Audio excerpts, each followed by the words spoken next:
하연아, 우리 사이엔 합의가 있었어. 네 선을 넘지 않는 게 좋을 거야. 새로운 비서가 제게 청첩장을 건네며 그녀가 우리 회사 대표님과 결혼한다고 말했습니다. 저는 태연하게 남편에게 전화를 걸었습니다. 당신 곧 결혼해? 저는 그날 오후를 아직도 똑똑히 기억합니다. 생각만 해도 심장이 쿵 하고 한번 내려앉는 그날 오후를요. 이제는 아파서가 아닙니다. 그것이 제 인생을 송두리째 바꿔놓은 기나긴 사건들의 시작을 알린 첫 번째 상처였기 때문입니다. 일주일간의 제주도 출장이 막 끝났습니다. 저는 아직 길 위에 먼지가 묻어있는 캐리어를 끌며 회사의 대리석 바닥 위를 또각또각 걸어 마케팅팀의 익숙한 사무 공간으로 들어섰습니다. 모든 것이 그대로였습니다. 책상과 의자, 키보드 두드리는 소리, 규칙적으로 돌아가는 시스템, 에어컨 소리까지. 단 하나, 동료들의 시선만이 달랐습니다. 다들 저를 쳐다보았지만 아무 말도 하지 않았습니다. 하지만 힐끗 쳐다보고는 이내 고개를 돌려버리는 그 방식. 작지만 제게는 충분히 느껴질 만큼 속삭이는 그 방식이 무언가 잘못되었다는 걸 알게 했습니다. 제가 무슨 일인지 파악하기도 전에 진한 향수 냄새가 훅 끼쳐왔습니다. 팀장님, 돌아오셨네요. 듣기만 해도 가식적이라는 걸 알 수 있을 만큼 달콤한 목소리였습니다. 고개를 들자 제 앞에는 젊은 여자가 서 있었습니다. 포니테일을 높게 묶고 몸에 딱 붙는 명품 정장을 차려입은 채 마치 런웨이를 걷는 것처럼 하이힐로 바닥을 또각또각 두드리면서 말이죠. 그녀의 이름은 최유라, 대표님의 새로운 비서였습니다. 제가 첫 출장을 떠나기 2달 전, 그녀는 막 회사에 입사했습니다. 듣자 하니 유학파에 집안도 좋고 입사 첫날부터 대표님의 눈에 들었다고 했습니다. 저는 그때까지 단 한 번도 관심을 두지 않았습니다. 바로 그 순간까지는요, 유라는 미소를 지으며 제 머리부터 발끝까지를 훑어보았습니다. 평가, 심지어는 약간의 동정심마저 숨기지 않는 눈빛으로요. 그러고는 제 책상 위에 청첩장 한 장을 내려놓았습니다. 붉은색 바탕에 금박 테두리가 둘러진 보기만 해도 저렴한 물건이 아니라는 걸 알 수 있는 그런 청첩장이었습니다. 팀장님, 출장 다녀오시느라 고생 많으셨어요. 유라의 목소리는 여전히 달콤했습니다. 잊지 말고 꼭 와주세요. 다음 달 8일, 저랑 대표님 결혼하거든요. 제가 잘못 들은 게 아니었습니다. 한 글자 한 글자가 소름 끼치도록 선명하게 떨어졌습니다. 저는 고개를 숙여 청첩장을 보았습니다. 차가운 종이에 손가락이 닿자 마치 얼음이 뼛속으로 파고드는 듯한 냉기가 느껴졌습니다. 신랑의 이름은 양각으로 인쇄되어 있었습니다. 강태준, 신부의 이름은 최유라. 더 읽을 필요도 없었습니다. 강태준은 제 남편이니까요. 우리는 결혼한 지 3년이었습니다. 아무도 모르는 결혼. 결혼식도 공개도 사진도 없이 오직 혼인신고서 한 장과 계약서 한 부로 맺어진 관계였습니다. 3년 전, 저는 아버지의 회사를 살리기 위해 돈이 필요했습니다. 태준 씨는 가족들을 상대하기 위해 결혼이 필요했습니다. 우리는 3년간 서로의 사생활에 간섭하지 않고 각자의 인생을 살다가 3년 후 각자의 길을 가기로 합의했습니다. 저는 그가 적어도 마지막 원칙만큼은 지켜줄 거라고 생각했습니다. 하지만 그건 제 착각이었습니다. 단 일주일, 제가 회사를 비운 단 일주일 만에 그는 다른 여자를 들였을 뿐만 아니라 그녀와 공개적으로 결혼을 발표했습니다. 회사 전체에 심지어 법적인 아내인 제게까지 청첩장을 보내면서요. 저는 청첩장을 꽉 쥐었습니다. 손가락이 떨렸지만 간신히 평정심을 유지했습니다. 고개를 들어 유라를 똑바로 쳐다보며 입꼬리를 살짝 올렸습니다. 축하해요. 공기처럼 가벼운 2단어였지만 그녀를 순간 멈칫하게 만들기엔 충분했습니다. 이내 그녀는 마치 큰 전투에서 승리한 사람처럼 환하게 웃었습니다. 팀장님이 축복해 주실 줄 알았어요. 유라가 말했습니다. 인연이라는 게 오면 막을 수가 없나 봐요. 태준 씨가 그러는데 자기 취향은 저처럼 젊고 재미있는 사람이래요. 지루한 스타일 말고요. 그녀는 잠시 말을 멈추고 제 아직 갈아입지 못한 출장 복장을 힐끗 내려다 보았습니다. 지루한 사람이요. 저는 아무 말 없이 그녀를 쳐다보았습니다. 그녀가 먼저 시선을 피해야 할 만큼 오랫동안요. 유라는 몸을 돌려 떠났고 진한 향수 냄새만이 남았습니다. 사무실은 여전히 조용했지만 모두가 제 반응을 기다리고 있다는 것을 알 수 있었습니다. 울음, 분노, 혹은 통제력을 잃는 모습 같은 것들을요. 하지만 아니었습니다. 저는 자리에 앉아 청첩장을 책상 위에 반듯하게 놓고는 핸드폰을 들어 익숙한 번호를 눌렀습니다. 신호음이 3번 울리고 그가 전화를 받았습니다. 돌아왔어? 혜준 씨의 목소리는 여느 때처럼 차분했습니다. 보고서는 내일 아침까지 제출해. 단 한마디의 해명도 일말의 죄책감도 없이 마치 그 일이 당연하다는 듯한 태도였습니다. 저는 잠시 침묵하다가 물었습니다. 제 목소리가 너무나 담담해서 저조차 낯설게 느껴질 정도였습니다. 당신 곧 결혼해? 수화기 너머는 조용했습니다. 1초, 2초. 그리고 그가 말했습니다. 단 한 글자. 짧고 차갑고 설명도 변명도 없이 전화를 건 사람이 자신의 아내라는 사실에 전혀 개의치 않는 말투였습니다. 저는 웃었습니다. 작지만 텅 빈 웃음소리였습니다. 그래? 저는 전화를 끊었습니다. 더 기다리지도 더 묻지도 않았습니다. 그럴 필요가 없었으니까요. 이 순간 모든 것이 너무나 명확해졌습니다. 저는 그 자리에 앉아 10분 동안 꼼짝 않고 청첩장만 바라보았습니다. 에어컨은 계속 돌아가고 있었지만 제 속에서부터 추위가 느껴졌습니다. 마치 찬바람이 뼛속 마디마디를 파고드는 것 같았습니다. 주위에서 속삭이는 소리가 점점 더 선명하게 들려왔습니다.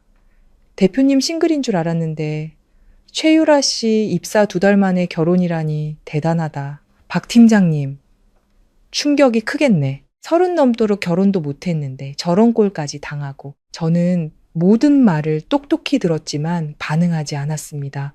오직 제 안에서 무언가 하나가 서서히 변하고 있었습니다. 아픔도 질투도 아니었습니다. 그것은 냉정함이었습니다. 아주 선명하고 아주 이성적인 냉정함. 저는 청첩장을 들어 다시 한번 쳐다보고는 아주 천천히 그리고 아주 고르게 한 조각씩 찢었습니다. 종이 조각들이 먼지처럼 가볍게 휴지통으로 떨어졌습니다. 하지만 저는 알았습니다. 이건 끝이 아니라 이제 막 시작이라는 것을. 그날 밤 저는 지난 3년간 단 한 번도 진정한 내 집이었던 적 없는 그 오피스텔로 돌아가지 않았습니다. 회사 근처 호텔에 방을 잡고 뜨거운 물로 오랫동안 샤워를 한 뒤 창가에 앉아 도시를 내려다 보았습니다. 불빛은 밝고 차들은 달리고 모든 것이 평범했습니다.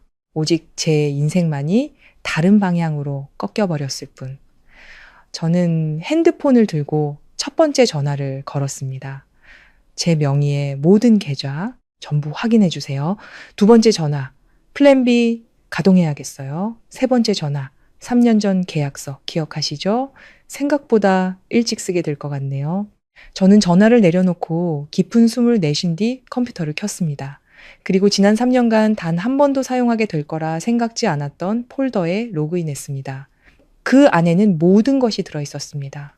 제가 남몰래 준비해온 모든 것들, 저는 원래 사람을 경계하는 성격이 아니었습니다. 하지만 한때 파산을 겪었던 집안에서 자라면서 한 가지는 깨달았습니다. 사람을 믿는 것은 사치라는 것을. 화면이 밝아지며 파일들이 하나씩 나타났습니다. 사진, 녹음 파일, 서류들, 그리고 최유라라는 이름의 폴더. 저는 그것을 오랫동안 바라보다가 마우스를 클릭했습니다. 화면에서 나온 빛이 제 얼굴을 비췄습니다. 더 이상 피곤함도 상처도 남아있지 않았습니다. 오직 단 한 가지 냉철한 이성만이 존재했습니다. 강태준, 최유라, 당신들이 성대한 결혼식을 원한다고? 좋아요. 내가 가줄게. 그리고 약속하지. 그날은 당신들 둘 다 평생 잊을 수 없는 날이 될 거라고. 그날 밤 저는 거의 잠들지 못했습니다. 아파서가 아니라 정신이 너무나 또렷했기 때문입니다. 지난 3년간의 아주 사소한 디테일까지 떠오를 정도로요. 마치 누군가가 제 인생을 슬로우 모션으로 되감아 제가 그동안 애써 외면했던 것들을 억지로 보게 하는 것 같았습니다. 저는 침대 머리에 기댄 채 무릎 위에 노트북을 올려놓았습니다. 푸른빛이 어느새 눈물이 마른 제 얼굴을 비추고 있었습니다. 최유라라는 이름의 폴더는 여전히 열려 있었습니다. 안에는 많은 것이 들어있진 않았지만 충분했습니다. 이력서, 한부, 몇 장의 카드 명세서, 연락처 목록, 그리고 출처가 불분명한 녹음 파일 몇 개. 저는 이력서부터 열었습니다. 최유라, 25세, 해외 유학, 명문대 졸업, 대기업 근무 경력. 완벽했습니다. 너무 완벽해서 의심스러울 정도였습니다. 저는 사람을 쉽게 의심하는 편이 아니지만 마케팅 일을 오래 하면서 한 가지는 압니다. 너무 아름답게 쓰인 것들은 되게 수정된 것이라는 사실을 마우스를 내려 학력 부분을 보았습니다. 학교 이름은 아주 그럴듯하게 들렸지만 어디선가 본 적이 있는 이름이었습니다. 명문대 리스트가 아니라 간판만 걸어놓고 학위를 파는 학위 공장에 대한 기사에서였습니다. 저는 섣불리 결론 내리지 않고 일단 저장해둔 뒤 카드 명세서 파일을 열었습니다. 금액들, 숫자 하나하나가 눈에 들어왔습니다. 명품 가방 보석, 고급 레스토랑, 여행. 한 달 지출액이 비서 연봉의 몇 배는 되어 보였습니다. 저는 미간을 찌푸렸습니다. 태준 씨가 준 돈이라면 이상할 게 없지만 만약 그게 아니라면 저 돈은 어디서 나온 걸까요? 깊이 생각하기도 전에 핸드폰이 울렸습니다. 기술팀에서 저와 가장 가까운 후배 진우였습니다. 그 녀석은 소통 능력은 별로지만 컴퓨터 실력만큼은 무서울 정도였습니다. 진우야, 팀장님 돌아오셨어요? 목소리는 여전히 무뚝뚝했지만 진심이 담겨 있었습니다. 얘기 들었어요. 저는 침묵했고 녀석도 침묵했습니다. 잠시 후 녀석이 말을 이었습니다. 필요한 거 있으세요? 옳고 그름을 묻지도 호기심을 보이지도 않고 단지 제가 무엇을 필요로 하는지 물었습니다. 저는 창밖을 보았습니다. 도시는 여전히 밝았고 제 마음속에도 작은 기둥 하나가 세워지는 기분이었습니다. 진우야, 네, 사람 하나만 좀 알아봐줘. 녀석은 왜냐고 묻지 않고 단 한마디만 물었습니다. 자료는 있으세요? 지금 보낼게. 전화를 끊고 저는 최유라 폴더 전체를 진우에게 보냈습니다. 설명은 필요 없었습니다. 어떤 사람들은 많은 말을 하지 않아도 한마디면 충분히 이해하니까요. 일을 마치고 컴퓨터를 껐지만 머릿속은 여전히 쉬지 않았습니다. 저는 태준 씨와 처음 결혼했던 날들을 떠올렸습니다. 사랑도 낭만도 없이 오직 명확한 계약서 한 장만 존재했습니다. 그는 처음부터 제게 말했습니다. 우리는 그냥 협력 관계일 뿐이야. 저는 고개를 끄덕였습니다. 그때 저에게는 그 이상을 요구할 권리가 없었으니까요. 아버지의 회사는 파산 직전이었고 빚은 산처럼 온 가족을 짓누르고 있었습니다. 그때 태준 씨가 나타나 조건을 제시했습니다. 3년의 계약 결혼, 그 대가로 빚을 해결해 주겠다는 것이었습니다. 저는 망설임 없이 동의했습니다. 그때 저에게는 다른 선택지가 없었으니까요. 3년 동안 우리는 타인처럼 살았습니다. 주말에 그의 가족들 앞에 모습을 보여야 할 때만 함께 그 오피스텔로 돌아갔습니다. 그 외에는 각자의 삶을 살았습니다. 저는 일하고 그도 일했습니다. 가끔 그에게 다른 여자가 있다는 소문이 들려왔지만 저는 신경 쓰지 않았습니다. 제가 고결해서가 아니라 제 위치를 알았기 때문입니다. 서류상의 아내, 그 이상도 이하도 아니었습니다. 하지만 그럼에도 불구하고 저는 그가 적어도 계약이 끝날 때까지는 합의를 지킬 거라고 생각했습니다. 2달, 이제 겨우 2달 남았는데 하지만 그는 기다리지 못했습니다. 배신했을 뿐만 아니라 공개적으로 저를 모욕했습니다. 그 생각에 웃음이 나왔습니다. 아주 작고 차가운 웃음이었습니다. 바로 그때 전화기가 다시 울렸습니다. 발신인은 강태준. 오늘 집으로 와. 저는 문자 메시지를 보고는 화면을 껐습니다. 답장하지 않았습니다. 그럴 필요가 없었으니까. 지난 3년간 저는 항상 협력적인 파트너였고 제 몫을 다했습니다. 하지만 오늘부터 저에게는 더 이상 그럴 의무가 없습니다. 다음날 아침 저는 평소보다 일찍 회사에 도착했습니다. 사무실 전체의 불도 다 켜지지 않은 시간이었습니다. 자리에 앉아 컴퓨터를 켜고 보고서를 작성하기 시작했습니다. 모든 것이 평범한 하루처럼 흘러갔지만 제 마음은 더 이상 평범하지 않았습니다. 점심시간이 다 되어갈 무렵 진우에게서 전화가 왔습니다. 팀장님, 문제 있어. 저는 놀라지 않았습니다. 네? 최유라 학이 가짜예요. 저는 잠시 눈을 감았습니다. 놀랍지 않았습니다. 단지 확인했을 뿐. 또 다른 건? 신용카드에 출처 불분명한 자금이 있어요. 중간 계좌를 거쳐서 입금됐다가 바로 인출되는 시기예요. 저는 주먹을 살짝 쥐었습니다. 계속해. 진우는 잠시 침묵하더니 말했습니다. 그리고 하나 더 있는데 이건 팀장님이 직접 들어보시는 게 좋을 것 같아요. 파일 하나가 전송되었고 저는 그것을 열었습니다. 음질이 약간 지직거렸지만 목소리는 충분히 선명했습니다. 달콤하지만 짜증이 가득한 유라의 목소리였습니다. 언제까지 그 여자 그냥 둘 거예요? 제 심장이 멎는 것 같았습니다. 태준 씨의 차가운 목소리가 이어졌습니다. 계약 끝날 때까지. 유라가 웃었습니다. 난 그 여자 회사에서 보는 거 싫은데 태준 씨가 답했습니다. 신경 쓸 거 없어. 잠시 침묵이 흐르고 유라가 다시 말했습니다. 그냥 우리 결혼 빨리 해버리자. 그 여자한테 자기 위치나 알려주게. 저는 핸드폰을 꽉 쥐었습니다. 손끝이 하얗게 질렸습니다. 그리고 태준 씨의 목소리가 아주 선명하게 들렸습니다. 그러지 단 2단어였지만 모든 것이 우발적인 사건이 아니라 계획된 것이었음을 이해하기에 충분했습니다. 결혼식을 올리는 것은 단지 결혼하기 위함이 아니라 저를 공개적으로, 모욕적으로 밀어내기 위한 수단이었습니다. 저는 파일을 껐습니다. 더 들을 필요가 없었습니다. 이제 모든 것을 너무나 명확하게 이해했으니까요. 저는 자리에서 일어나 화장실로 갔습니다. 거울 속 제 모습을 보았습니다. 얼굴은 그대로였습니다. 울지도 약해지지도 않았습니다. 단지 눈빛이 달라졌을 뿐. 아버지께서 하셨던 말씀이 떠올랐습니다. 하연아, 때로는 질 수도 있단다. 하지만 다른 사람이 널 짓밟게 내버려 둬서는 안 돼. 3년 전 저는 고개를 숙였습니다. 하지만 오늘 저는 바로 설 것입니다. 저는 자리로 돌아와 앉아 노트북을 열고 이메일을 작성하기 시작했습니다. 수신이는 제가 유일하게 믿는 사람 이현석 변호사였습니다. 제목은 플랜 B 가동. 저는 한 글자 한 글자 오타 없이 천천히 그리고 명확하게 썼습니다.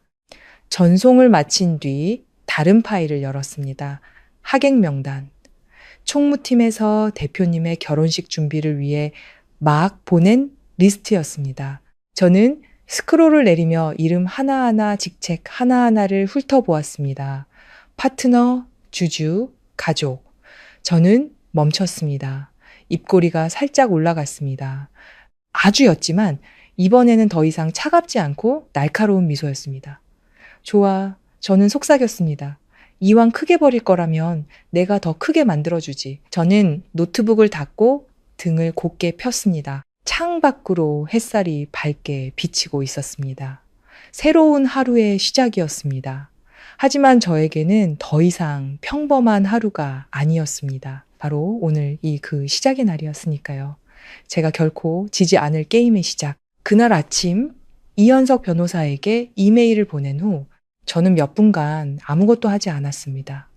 무엇을 해야 할지 몰라서가 아니었습니다. 제가 앞으로 나아갈 길에 더 이상 돌아올 다리가 없다는 것을, 그리고 한번 시작하면 망설임도 마음 약해짐도 실수도 없이 끝까지 가야 한다는 것을 다시 한번 확인하기 위한 짧은 침묵이 필요했습니다. 저는 키보드 위에 두 손을 얹은 채 가만히 앉아 있었습니다. 눈은 모니터를 향했지만 사실 아무것도 보이지 않았습니다. 머릿속에는 오래전 아버지의 목소리만 맴돌았습니다. 아버지의 회사가 파산했던 그날, 우리 가족은 텅 빈 거실에 앉아 있었습니다. 가구는 대부분 압류당한 후였습니다. 아버지는 저를 오랫동안 바라보시다가 제가 지금에서야 그 의미를 온전히 이해하게 된 한마디를 하셨습니다. 하연아, 때로는 기회를 잡기 위해 져야 할 때도 있단다. 하지만 어떤 순간에는 네가 일어서지 않으면 평생 다른 사람에게 짓밟히며 고개 한번 제대로 들지 못하게 될 거야. 3년 전, 저는 참는 것을 선택했습니다. 그리고 지금, 저는 일어서는 것을 선택했습니다. 가볍게 울리는 전화벨 소리가 저를 현실로 돌려놓았습니다. 이현석 변호사였습니다. 저는 전화를 받았습니다. 그의 목소리는 언제나처럼 침착했습니다. 빠르지도 느리지도 않은 한 글자 한 글자가 명확한 말투, 마치 그가 언제나 모든 문제를 처리하는 방식처럼 차갑고 정확하고 감정이 끼어들 틈이 없었습니다. 이메일 받았어요. 네. 플랜 전체를 가동하겠다는 거 확실한가요? 저는 바로 대답하지 않았습니다. 깊은 숨을 한번 내쉬고 나서야 말했습니다. 네, 전부 다요. 수화기 너머에서 잠시 침묵이 흘렀습니다. 마치 그가 이 결정의 심각성을 가늠하는 듯 했습니다. 그리고 다시 말을 이었습니다. 마지막으로 한 번만 더 묻겠습니다. 하연 씨, 마음의 준비는 됐나요? 이 방향으로 가게 되면 이건 단순한 이혼 소송이 아니라 법적, 평판, 심지어 회사 이익까지 관련된 전면전이 될 겁니다. 더 이상 방관자로 있을 수 없어요. 저는 창밖을 보았습니다. 햇살이 책상 위로 쏟아져 눈이 부실 정도였습니다. 그 사람이 제게 청첩장을 보낸 순간부터 전 이미 방관자가 아니었어요. 현석 씨는 더 이상 아무 말 없이 짧게 대답했습니다. 알겠습니다. 그럼 지금부터 모든 것은 하연 씨의 이익을 극대화하는 방향으로 처리하겠습니다. 하지만 긴밀하게 협조해 주셔야 하고 계획에 없는 독단적인 행동은 절대 금물입니다. 알고 있어요. 그리고 한 가지 더. 보내주신 자료들, 특히 녹음 파일은 출처와 시점이 확인되면 법적 효력이 매우 큽니다. 하지만 수정된 파일이 아닌 원본이 필요해요. 최대한 빨리 보내드릴게요. 네. 전화를 끊고 저는 핸드폰을 내려놓았습니다. 마음속은 더 이상 어젯밤처럼 혼란스럽지 않았습니다. 마치 제가 이미 결말을 본 경기에 들어서는 것처럼 한 걸음 한 걸음 나아갈 길이 명확하게 보였습니다. 하지만 놀랍게도 통쾌함보다는 차분함이 느껴졌습니다. 점심시간이 가까워지자 회사는 더 활기차졌습니다. 태준 씨와 유라의 결혼 소식은 제가 생각했던 것보다 더 빨리 퍼져나갔습니다. 거의 모든 부서가 그 이야기를 하고 있었습니다. 어떤 이는 호기심을 보였고 어떤 이는 부러워했으며 또 어떤 이는 약간의 질투와 엿보는 시선을 보냈습니다. 그리고 물론 그 이야기의 중심에서 아무것도 아닌 존재가 되어버린 저를 향한 시선도 빠지지 않았습니다. 제가 탕비실을 지나갈 때 회계팀 여직원 2명이 속삭이는 소리가 똑똑히 들렸습니다. 대표님이 최유라 씨한테 몇 억짜리 반지를 사줬다는 소문 들었어. 그러니까 말이야. 돈 있는 남자는 누구든 가질 수 있다니까.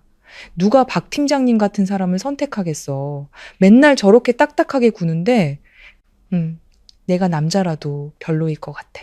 저는 잠시 걸음을 멈췄지만 돌아보지도 반응하지도 않고 계속 걸었습니다. 하지만 이번에는 예전처럼 가슴이 아프지 않았습니다. 마치 저와 더 이상 관련 없는 이야기를 듣는 것처럼 아주 희미한 감각만이 느껴질 뿐이었습니다. 자리에 돌아와 막 앉았을 때 태준 씨의 비서가 전화를 걸었습니다. 박 팀장님 대표님께서 사무실로 오시랍니다. 네, 바로 가겠습니다. 저는 자리에서 일어나 옷매무새를 가다듬고 책상 위의 작은 거울을 빠르게 들여다보았습니다. 예뻐 보이기 위해서가 아니라 제 얼굴에 어떤 감정도 드러나지 않았는지 확인하기 위해서였습니다. 엘리베이터는 최고층으로 올라갔고 문이 열리자 아래층의 소란스러움과는 다른 고요한 공간이 나타났습니다. 저는 문을 두드렸습니다. 들어와. 태준 씨의 목소리였습니다. 제가 안으로 들어서자 그는 창가에 등을 돌린 채 서 있었습니다. 큰 키, 잘 맞는 맞춤 정장.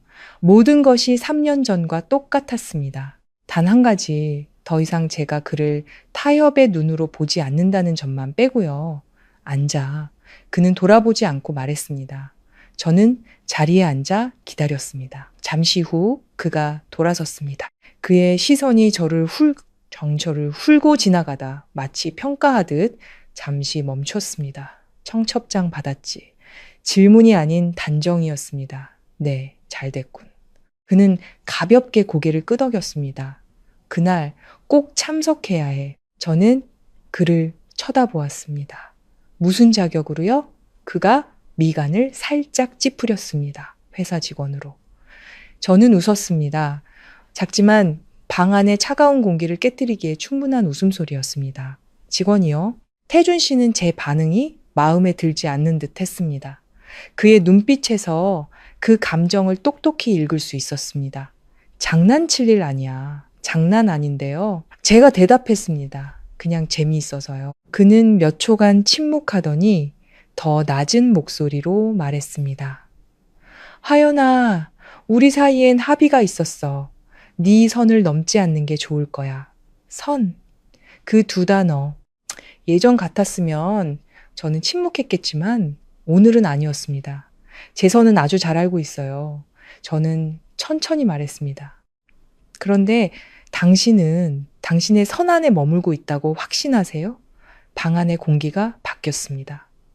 태준 씨는 저를 더 오랫동안 쳐다보았습니다. 이번에는 평가가 아니라 탐색하는 눈빛이었습니다. 무슨 뜻이지? 알고 계실 텐데요. 저는 더 이상 말하지 않았습니다. 그럴 필요가 없었으니까요. 어떤 것들은 절반만 말해도 상대방이 나머지 절반을 스스로 이해하게 되니까요. 그는 바로 대답하지 않고 책상으로 돌아가 펜을 들어 나무 상판을 가볍게 두드렸습니다. 생각에 잠길 때마다 나오는 그의 버릇이었습니다. 일을 복잡하게 만들고 싶지 않아 마침내 그가 말했습니다. 2달 뒤면 계약 끝나. 내 목만 잘해주면 박하게 굴진 않을 테니까. 저는 눈앞의 그를 쳐다보았습니다. 만약 제가 2달을 기다리고 싶지 않다면요. 그의 손에 들린 펜이 멈췄습니다. 그가 고개를 들자 눈빛이 더 날카로워졌습니다. 지금 나 협박하는 건가? 저는 고개를 저었습니다. 아니요. 상기시켜 드리는 거예요. 무겁지만 누구도 물러서지 않는 침묵이 길게 이어졌습니다. 결국 먼저 시선을 돌린 것은 태준 씨였습니다. 나가봐. 그의 목소리가 다시 차가워졌습니다. 저는 자리에서 일어나 문으로 향했습니다. 문손잡이를 잡고 잠시 멈춰서서 돌아보지 않고 말했습니다. 태준 씨. 그는 대답하지 않았지만 듣고 있다는 것을 알았습니다. 후회하게 될 거예요. 저는 문을 열고 나갔습니다. 등 뒤에서 문이 닫히는 소리는 아주 작았지만 저는 알았습니다. 그 순간부터 우리 사이에는 더 이상 돌아갈 길이 없다는 것을. 엘리베이터로 향하는 제 발걸음은 마음은 훨씬 가벼웠습니다. 마치 지난 3년간 저를 짓누르던 무언가를 내려놓은 기분이었습니다. 그날 오후 진우가 파일을 하나 더 보냈습니다. 이번에는 영상이었습니다. 저는 파일을 열었습니다. 화면이 약간 흔들렸습니다. 한 레스토랑의 룸, 유라와 태준 씨가 마주 앉아 있었습니다. 소리를 듣지 않아도 그들이 웃는 방식, 서로를 만지는 방식만 봐도 그 관계가 단 며칠 만에 이루어진 것이 아니라는 걸 알 수 있었습니다. 저는 영상을 끝까지 보지 않고 껐습니다. 견딜 수 없어서가 아니라 그럴 필요가 없었기 때문입니다. 이제 이 이야기는 더 이상 감정의 문제가 아니라 계산의 문제였으니까요. 저는 하객 명단을 다시 열었습니다. 이번에는 그냥 보는 것이 아니라 메모를 하기 시작했습니다. 누가 주주인지, 누가 가족인지, 누가 발언권이 있는지, 누가 증인이 될 수 있는지, 이름 하나하나에 표시를 하고 직책 하나하나를 분석했습니다. 아주 천천히, 아주 신중하게, 마치 제가 가장 큰 캠페인을 준비할 때처럼요. 단 한 가지 다른 점이 있다면 이번 캠페인의 대상은 바로 제 인생이라는 것이었습니다. 그날 오후는 다른 날보다 느리게 흘러갔습니다. 일이 적어서가 아니라 매 순간이 길게 늘어지는 것 같았습니다. 마치 삶이 제가 곧 맞닥뜨릴 새로운 국면으로 들어가기 전에 모든 것을 준비하고 재정비할 시간을 일부러 더 주는 것 같았습니다. 저는 여전히 책상에 앉아 평소처럼 업무를 처리했습니다. 보고서를 수정하고 이메일에 답장하고 파트너와 협의했습니다. 모든 것이 절차대로 한치의 오차도 없이 진행되었습니다. 누가 본다면 제가 아침에 있었던 일에 전혀 영향을 받지 않았다고 여전히 예전의 박하연이라고 생각했을 겁니다. 일만 아는 차갑고 안정적이며 특별할 것 없는 여자. 하지만 오직 저만이 알고 있었습니다. 그날 제가 내린 작은 결정 하나하나가 더 이상 단순한 업무가 아니라 준비 과정이었다는 것을. 오후 3시쯤 총무팀에서 태준 씨와 유라의 결혼식에 대한 개요 계획안을 내려보냈습니다. 회사의 이미지를 위해 각 부서장들이 협조해달라는 요청이었습니다. 문구는 아주 아름답고 정중했지만 자세히 읽어보면 결국 모든 사람이 그 결혼식을 완벽하게 만드는데 일조해야 한다는 통보나 다름없었습니다. 저는 파일을 처음부터 끝까지 한 줄도 빠짐없이 읽었습니다. 하객 명단, 좌석 배치도, 프로그램 대본, 각 순서의 시간, 심지어 대형 스크린에 상영될 러브스토리 영상에 대한 부분까지요. 저는 거기서 멈췄습니다. 마우스 커서가 멈췄습니다. 제 시선이 설명 한 줄 한 줄을 훑었습니다. 신랑 신부의 감동적인 여정을 담은 영상, 사진, 추억, 축하 메시지 포함. 저는 소리 없는 웃음을 지었습니다. 만약 제가 들었던 것, 보았던 것들이 없었다면 저 역시 이것이 아름다운 사랑 이야기라고 믿었을 겁니다. 하지만 안타깝게도 저는 너무나 잘 알고 있었습니다. 그리고 알기 때문에 더욱더 침착해졌습니다. 저는 파일 전체를 컴퓨터에 다운로드하고 저장하고 파일명을 바꿔 제가 미리 준비해둔 다른 파일들과 함께 별도의 폴더에 넣었습니다. 모든 디테일이 제자리를 찾아갔습니다. 마치 체스판 위의 말들처럼 놓일 순간만을 기다리고 있었습니다. 바로 그때 제 핸드폰이 울렸습니다. 엄마였습니다. 저는 액정에 뜬 이름을 잠시 바라보다가 전화를 받았습니다. 네, 엄마. 엄마의 목소리는 익숙했지만 오늘은 무언가 조금 느렸습니다. 마치 말을 하기 전에 망설이는 것 같았습니다. 하연아, 바쁘니? 아니요, 말씀하세요. 사람들한테 들었는데 네 회사에서 무슨 큰 결혼식이 있다고 하더구나. 맞니? 저는 잠시 침묵했습니다. 소문은 정말 빨랐습니다. 네, 있어요. 엄마는 바로 묻지 않으셨습니다. 언제나처럼 제가 먼저 말하기를 기다리셨습니다. 하지만 이번에는 제가 더 이상 말하지 않았습니다. 마침내 엄마가 가볍게 한숨을 쉬셨습니다. 너랑 관련 있는 일이니? 저는 창밖을 보았습니다. 오후에 햇살이 부드러워져 있었습니다. 네, 아주 가벼운 한마디였습니다. 수학이 너머는 조용했습니다. 엄마의 숨소리가 들렸고 엄마가 천천히 말씀하셨습니다. 괜찮니? 그 질문 어젯밤 같았으면 저는 대답하지 못했을 겁니다. 하지만 지금 저는 옅은 미소를 지었습니다. 괜찮아요. 그리고 이번에는 진심이었습니다. 엄마는 더 묻지 않고 한마디만 하셨습니다. 무슨 일이 있든 우리 집은 항상 여기 있다는 거 잊지 마. 저는 핸드폰을 살짝 쥐었습니다. 네, 전화를 끊고 저는 잠시 가만히 앉아 있었습니다. 감동해서가 아니라 한 가지 사실을 깨달았기 때문입니다. 저는 더 이상 혼자가 아니었습니다. 3년 전, 저는 이 결혼에 혼자 발을 들였습니다. 하지만 지금의 저는 더 이상 그때의 소녀가 아니었습니다. 저에게는 가족이 있고 저를 믿어주는 사람이 있으며 가장 중요하게는 제 자신이 있었습니다. 퇴근 시간이 다 되어갈 무렵 진우가 다시 데이터를 보내왔습니다. 이번에는 더 상세했습니다. 팀장님, 하나 더 있어요.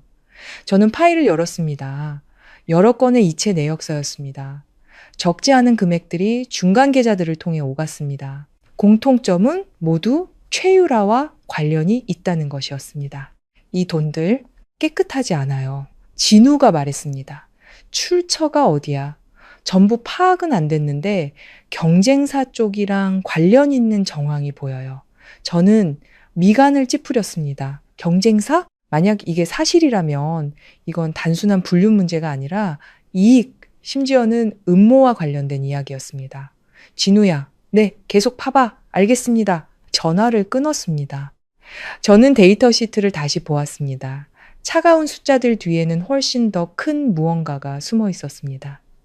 문득 사소한 디테일 하나가 떠올랐습니다. 2주 전 회사의 중요한 프로젝트 정보가 발표 전에 유출되어 협상에서 불리한 위치에 놓였던 일이 있었습니다. 그때는 모두들 단순한 실수라고 생각했지만 만약 그게 아니라면 저는 노트북을 덮었습니다. 마음속에서 아주 낯선 감정이 피어올랐습니다. 두려움이 아니라 흥미였습니다. 게임의 진짜 규모가 서서히 드러나고 있었습니다. 그리고 저는 더 이상 수동적인 플레이어가 아니었습니다.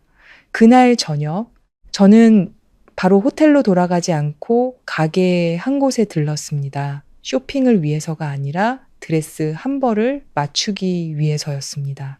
웨딩 드레스가 아닌 짙은 색의 긴 드레스. 디자인은 단순하지만 날카로운 선이 돋보이는 옷이었습니다. 점원이 제게 물었습니다. 행사에 입으실 건가요? 저는 거울을 보았습니다.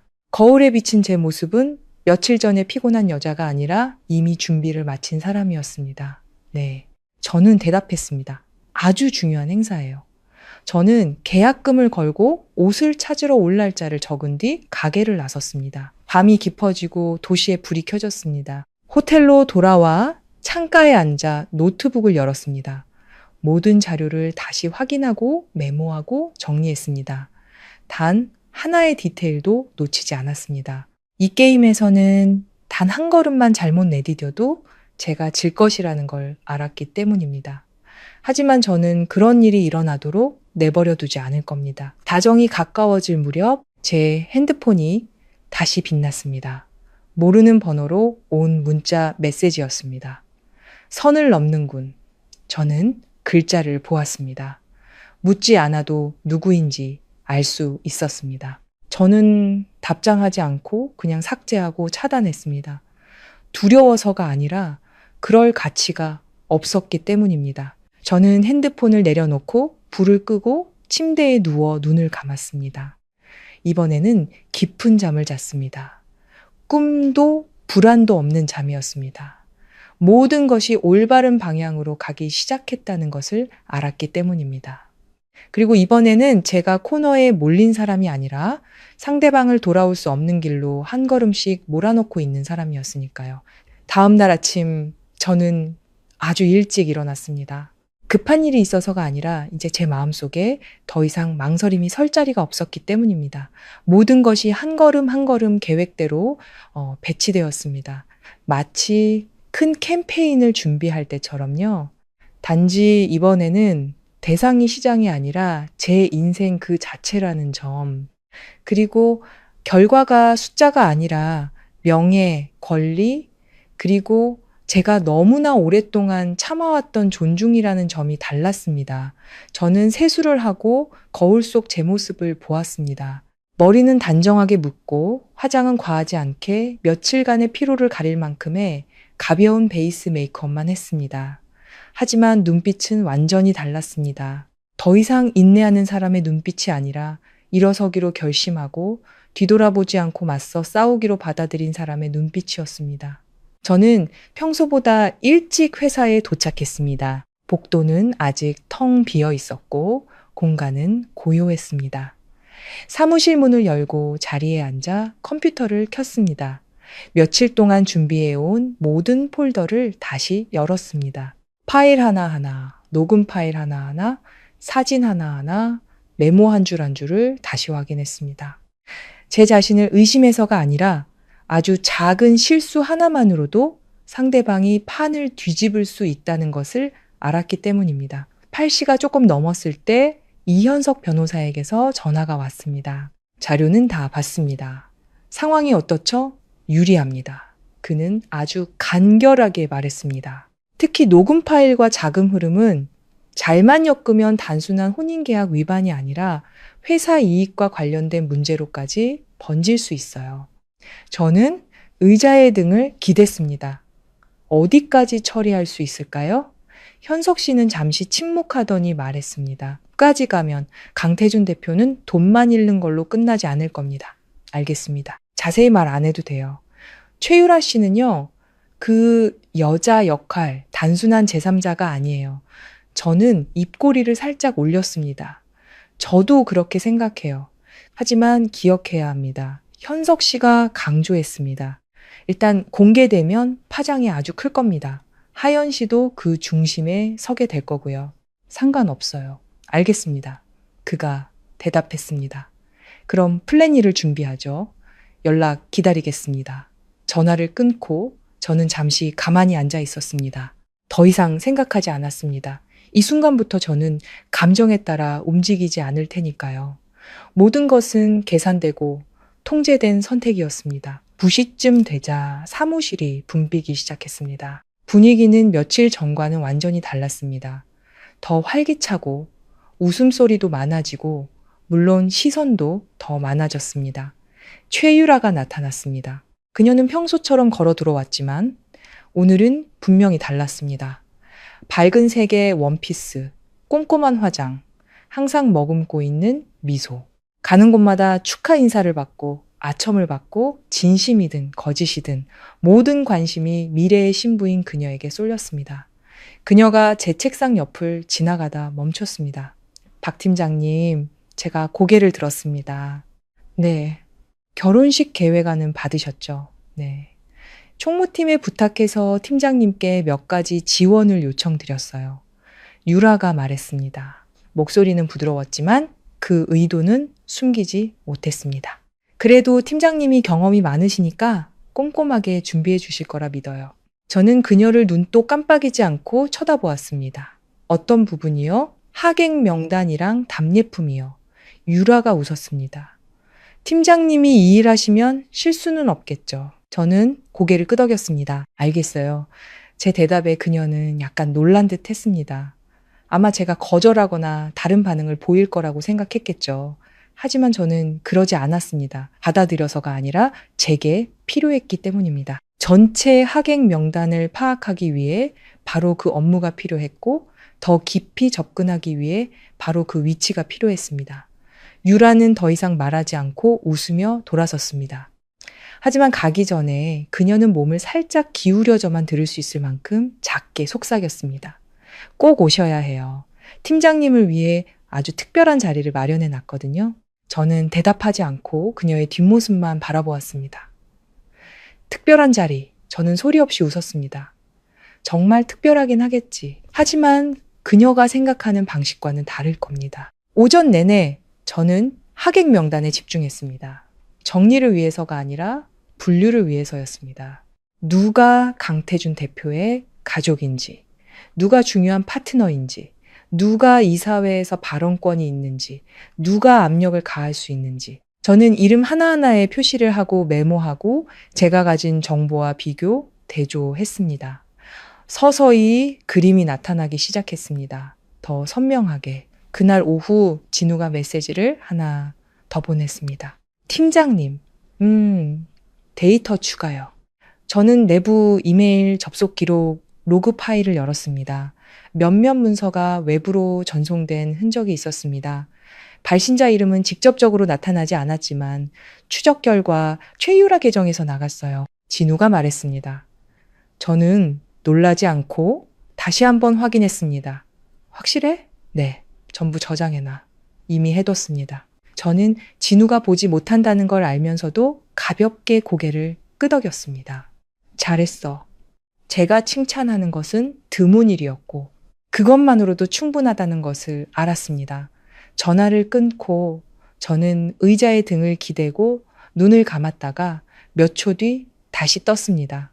모든 것이 명확해졌습니다. 최유라는 단순히 제3자가 아니라 하나의 연결고리, 하나의 계획이었습니다. 그녀 자신의 계획일 수도 있고 아닐 수도 있겠지만 그건 더 이상 중요하지 않았습니다. 중요한 것은 제가 충분한 증거를 확보했다는 것이었습니다. 그날 저녁 저는 전화를 한 통 받았습니다.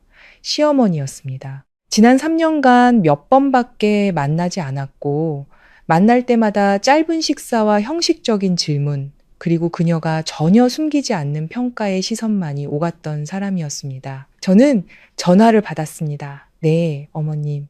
그녀의 목소리는 제 어머니보다 훨씬 차갑게 들렸습니다. 하연아, 무슨 일이 벌어지고 있는지 알고 있니? 네, 알고 있습니다. 그녀는 침묵하더니 말했습니다. 어쩔 셈이니? 이 질문은 단순하지 않았습니다. 저는 알 수 있었습니다. 그녀는 저를 걱정해서 묻는 것이 아니라 제가 문제를 일으킬지 아닐지를 알고 싶어 했습니다. 저는 아주 천천히 대답했습니다. 제가 해야 할 일을 할 겁니다. 그녀가 한숨을 내쉬었습니다. 잘 생각하는 게 좋을 거다. 이건 가족, 그리고 회사와 관련된 일이야. 너 혼자만의 일이 아니라고. 저는 그녀가 보지 못한다는 걸 알면서도 미소를 지었습니다. 3년 전 그 계약서에 서명할 때 저도 가족을 생각했어요. 저는 잠시 말을 멈췄다가 이어갔습니다. 하지만 지금은 제 자신을 생각할 겁니다. 수학이 넘어는 이전보다 더 긴 침묵이 흘렀습니다. 그리고 그녀가 낮은 목소리로 말했습니다. 너 변했구나. 저는 부정하지 않았습니다.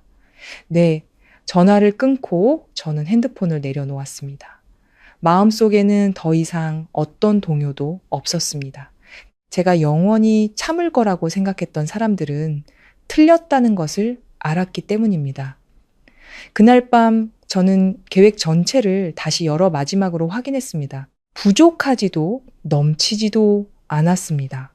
저는 노트북을 덮고 밖을 내다보았습니다.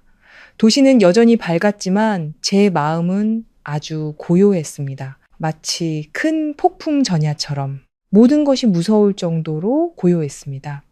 하지만 저는 두렵지 않았습니다. 폭풍이 닥쳤을 때 제가 굳건히 서 있을 사람이라는 것을 알았기 때문입니다. 그 후 며칠은 생각보다 빨리 지나갔습니다. 시간이 정말로 짧아져서가 아니라 매일매일이 해야 할 일, 완성해야 할 계산, 그리고 제자리에 놓아야 할 마지막 퍼즐 조각들로 꽉 차 있었기 때문입니다. 마치 단 하나의 선이라도 빠지면 전체 구도가 무너지는 그림처럼요. 그리고 저는 제 자신이 실수하는 것을 허락하지 않았습니다. 이번에는 2번의 기회가 없었으니까요. 저는 총무팀에 더 자주 모습을 드러내기 시작했습니다. 이유는 완벽하게 합리적이었습니다. 대표님의 결혼식 준비 일부를 담당한다는 것, 아무도 반대할 수 없는, 심지어는 영광으로 여겨질 만한 일이었습니다. 그리고 바로 그 덕분에 저는 무대 설계도부터 음향, 조명 장비 리스트, 분 단위로 짜인 상세 대본까지 행사에 관련된 거의 모든 자료에 접근할 권한을 얻었습니다. 모든 것을 읽고 기억하고 아주 사소한 부분들을 수정했습니다. 아무도 눈치채지 못할 만큼 작은 부분들을요. 어떤 변화는 장비 설치 위치 하나를 바꾸는 것이었고 어떤 조정은 영상 재생 순서 하나를 바꾸는 것이었습니다. 하지만 저는 알았습니다. 필요한 순간이 오면 그 작은 것들이 아주 큰 차이를 만들어낼 것이라는 것을. 최유라는 여전히 매일같이 나타났습니다. 시간이 갈수록 더 화려해졌습니다. 마치 자신이 마땅히 차지해야 한다고 믿는 정상에 점점 다가서는 사람처럼요. 그녀가 저를 보는 눈빛도 변했습니다. 더 이상 탐색하는 눈빛이 아니라 확신에 찬, 심지어 약간의 동정심이 섞인 눈빛이었습니다. 마치 제가 마지막 남은 체면이라도 지키려는 실패자라고 이미 단정해버린 듯 했습니다. 어느 날 점심, 제가 답례품 리스트를 확인하고 있을 때 유라가 다가와 제 책상에 손을 얹었습니다. 그녀는 몸을 살짝 숙였습니다. 제가 그녀의 익숙한 향수 냄새를 맡을 수 있을 만큼 가까운 거리였습니다. 팀장님, 정말 열심히 일하시네요. 저는 고개를 들지 않았습니다. 일이니까요. 전 팀장님이 참여 안 하실 줄 알았는데. 저는 펜을 멈추고 그녀를 쳐다보았습니다. 왜요? 유라가 웃었습니다. 마음이 불편하실 거라고 생각해서요. 저는 그녀의 눈을 오랫동안 똑바로 쳐다보다가 거의 감정이 느껴지지 않을 만큼 담담한 목소리로 말했습니다. 생각이 많으시네요. 유라의 미소가 아주 짧은 순간, 하지만 제가 알아챌 수 있을 만큼 굳어졌습니다. 그녀는 이해하지 못했습니다. 제가 왜 여전히 침착한지, 제가 왜 아무런 반응도 보이지 않는지, 그리고 바로 그 점이 그녀를 불안하게 만들기 시작했습니다. 하지만 그녀는 금세 그 표정을 감추고 몸을 바로 세우며 책상을 가볍게 두드렸습니다. 어쨌든 팀장님이 꼭 와주셨으면 좋겠어요. 물론이죠. 제가 대답했습니다. 그리고 이번에는 그녀의 눈에서 자신감이 아닌 불안함이 스쳐 지나가는 것을 똑똑히 보았습니다. 그날 오후 이현석 변호사에게서 메시지를 받았습니다. 1단계 서류 작업 완료. 저는 바로 다시 전화를 걸었습니다. 진행 상황이 어떻죠? 충분합니다. 그가 말했습니다. 공개 시점만 확정해 주시면 됩니다. 저는 달력을 보았습니다. 결혼식까지 7일 남았습니다. 아직이요. 기다리시겠다는 건가요? 현석 씨는 잠시 침묵하더니 물었습니다. 확실한가요? 모두가 있는 자리에서 하고 싶어요. 그는 바로 이해했습니다. 알겠습니다. 그럼 현장 발표용 플랜을 준비하죠. 하지만 기술적인 부분은 하연 씨가 확보해 주셔야 합니다. 그건 제가 할 수 있어요. 조심하세요. 그가 덧붙였습니다. 강태준 대표, 쉽게 상대할 사람 아닙니다. 저는 소리 없이 웃었습니다. 알고 있어요. 전화를 끊고 저는 의자에 몸을 기대어 천장을 바라보았습니다. 강태준은 쉬운 상대가 아니다. 맞습니다. 지난 3년간 저는 그 사실을 너무나 명확하게 보아왔습니다. 그는 차갑고 계산적이며 항상 남들보다 한 발 앞서 나갔습니다. 하지만 이번에는 제가 더 이상 뒤에 서 있지 않을 겁니다. 그날 저녁 저는 오피스텔로 돌아갔습니다. 그립거나 해서가 아니라 필요했기 때문입니다. 오피스텔은 예전 그대로 깔끔하지만 차가웠습니다. 가정의 흔적은 없고 오직 거래의 흔적만이 남아 있었습니다. 저는 안으로 들어가 가방을 내려놓고 한 바퀴 둘러보며 하나하나를 쳐다보았습니다. 지난 3년간 제가 거의 손대지 않았던 물건들, 모든 것이 온전했습니다. 마치 이 결혼이 존재한 적도 없었던 것처럼요. 태준 씨는 집에 없었습니다. 알고 있었고 상관도 없었습니다. 저는 서재로 들어가 금고를 열고 서류철 하나를 꺼냈습니다. 혼인계약서 원본, 제 서명, 그의 서명, 붉은 인장. 저는 한 장 한 장 넘기며 다시 읽었습니다. 잊어서가 아니라 조항, 책임, 한계, 그리고 위반 사항을 명확하게 기억하고 싶었기 때문입니다. 저는 서류철을 닫아 가방에 넣고 한 가지를 더 꺼냈습니다. 작은 USB, 그 안에는 제가 준비한 모든 것의 원본이 담겨 있었습니다. 저는 그것을 잠시 바라보다가 챙겼습니다. 오피스텔을 떠나기 전 저는 문 앞에 멈춰 섰습니다. 돌아보지 않고 아주 작게 속삭였습니다. 이제 됐어. 누구에게 한 말이 아니라 제 자신에게 한 말이었습니다. 다음 날 회사는 마지막 준비 단계에 들어갔습니다. 분위기는 축제 같았습니다. 장식, 음향, 조명, 모든 것이 점차 완성되어 갔습니다. 저는 그곳의 관계자처럼 나타났지만 한 발짝 떨어져서 관찰하고 기억하고 통제했습니다. 진우가 제게 작은 장치를 하나 건넸습니다. 이거 필요하실 거예요. 제가 받았습니다. 설치할 수 있겠어? 쉬워요. 안정적이야? 네. 저는 고개를 끄덕였습니다. 고마워. 녀석이 웃었습니다. 팀장님, 이번에 진짜 크게 하시네요. 저는 녀석을 보았습니다. 겁나? 아니요. 진우가 고개를 저었습니다. 그럴 만하다고 생각해요. 저는 아무 말 없이 녀석의 어깨를 가볍게 두드렸습니다. 결혼식 전날 밤, 저는 많은 것을 하지 않았습니다. 자료를 다시 확인하지도 누구에게 더 전화하지도 않았습니다. 저는 단지 방에 혼자 앉아 이미 걸려있는 드레스를 바라보았습니다. 짙은 색, 단순하지만 충분한 드레스. 저는 지난 3년을 떠올렸습니다. 하루하루 일 하나하나, 제가 침묵을 선택했던 모든 순간, 제가 3년만 지나면 끝나라고 스스로를 다독였던 모든 순간들을. 하지만 저는 틀렸습니다. 참는다고 평온해지는 것도 아니고 물러선다고 지켜지는 것도 아니었습니다. 어떤 사람들은 당신이 일어서야만 비로소 당신이 짓밟아도 되는 존재가 아니라는 것을 알게 됩니다. 저는 자리에서 일어났습니다. 드레스에 손을 대었습니다.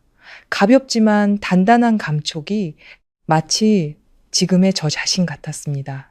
더 이상 약하지도 망설이지도 않고 오직 명확할 뿐. 내일 저는 갈 것입니다. 하객으로서도 직원으로서도 아닌 모든 것을 끝낼 사람으로서. 결혼식 날 아침은 생각보다 빨리 왔습니다. 시간이 빨리 흘러서가 아니라 한 사람이 충분히 오랫동안 준비했을 때 마주해야 할 순간은 더 이상 두려움의 대상이 아니라 이미 열려 있는 문과 같기 때문입니다. 자신은 그저 그 문을 통과하기만 하면 되는 것입니다. 그리고 저는 아주 낯선 마음 상태로 그 문을 통과했습니다. 떨리지도 두렵지도 원망스럽지도 않고 오직 거의 절대적인 고요함만이 존재했습니다. 저는 알람 없이도 일찍 눈을 떴습니다.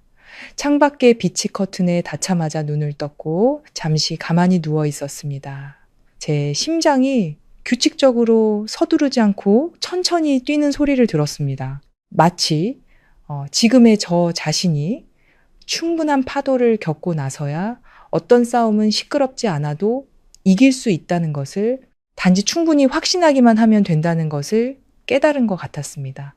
저는 침대에서 내려와 세수를 하고 머리를 빗었습니다. 모든 동작이 느렸습니다. 서두르지 않았습니다. 마치 평범한 하루를 준비하는 것처럼요. 하지만 저는 똑똑히 알고 있었습니다.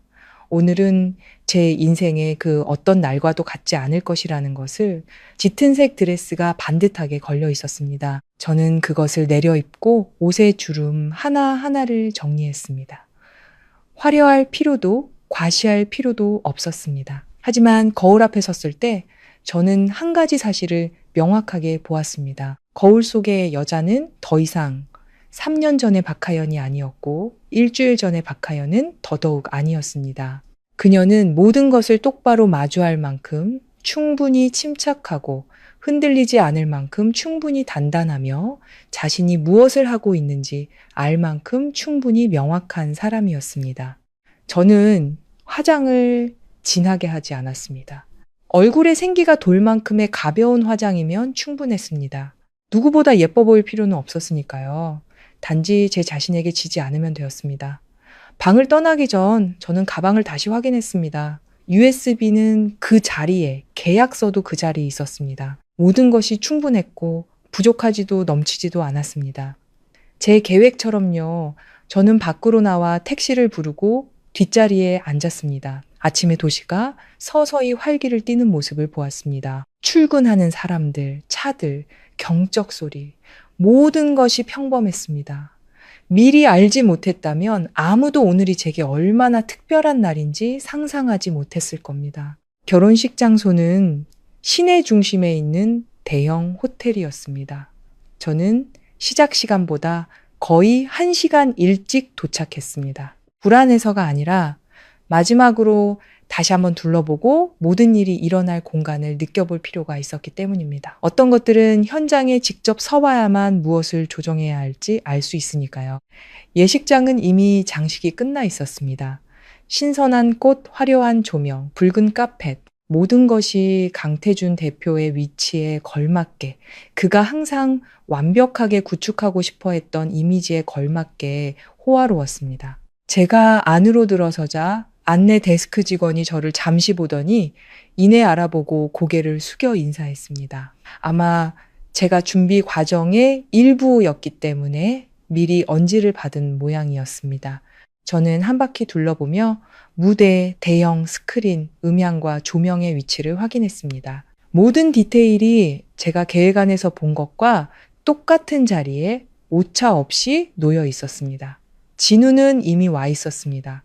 기술팀 구역 근처에 서 있던 녀석은 저를 보고 다가오거나 말없이 가볍게 고개를 끄덕였습니다. 하지만 그 눈빛만으로도 저는 모든 준비가 끝났다는 것을 알 수 있었습니다. 저는 가까이 다가가 작게 말했습니다.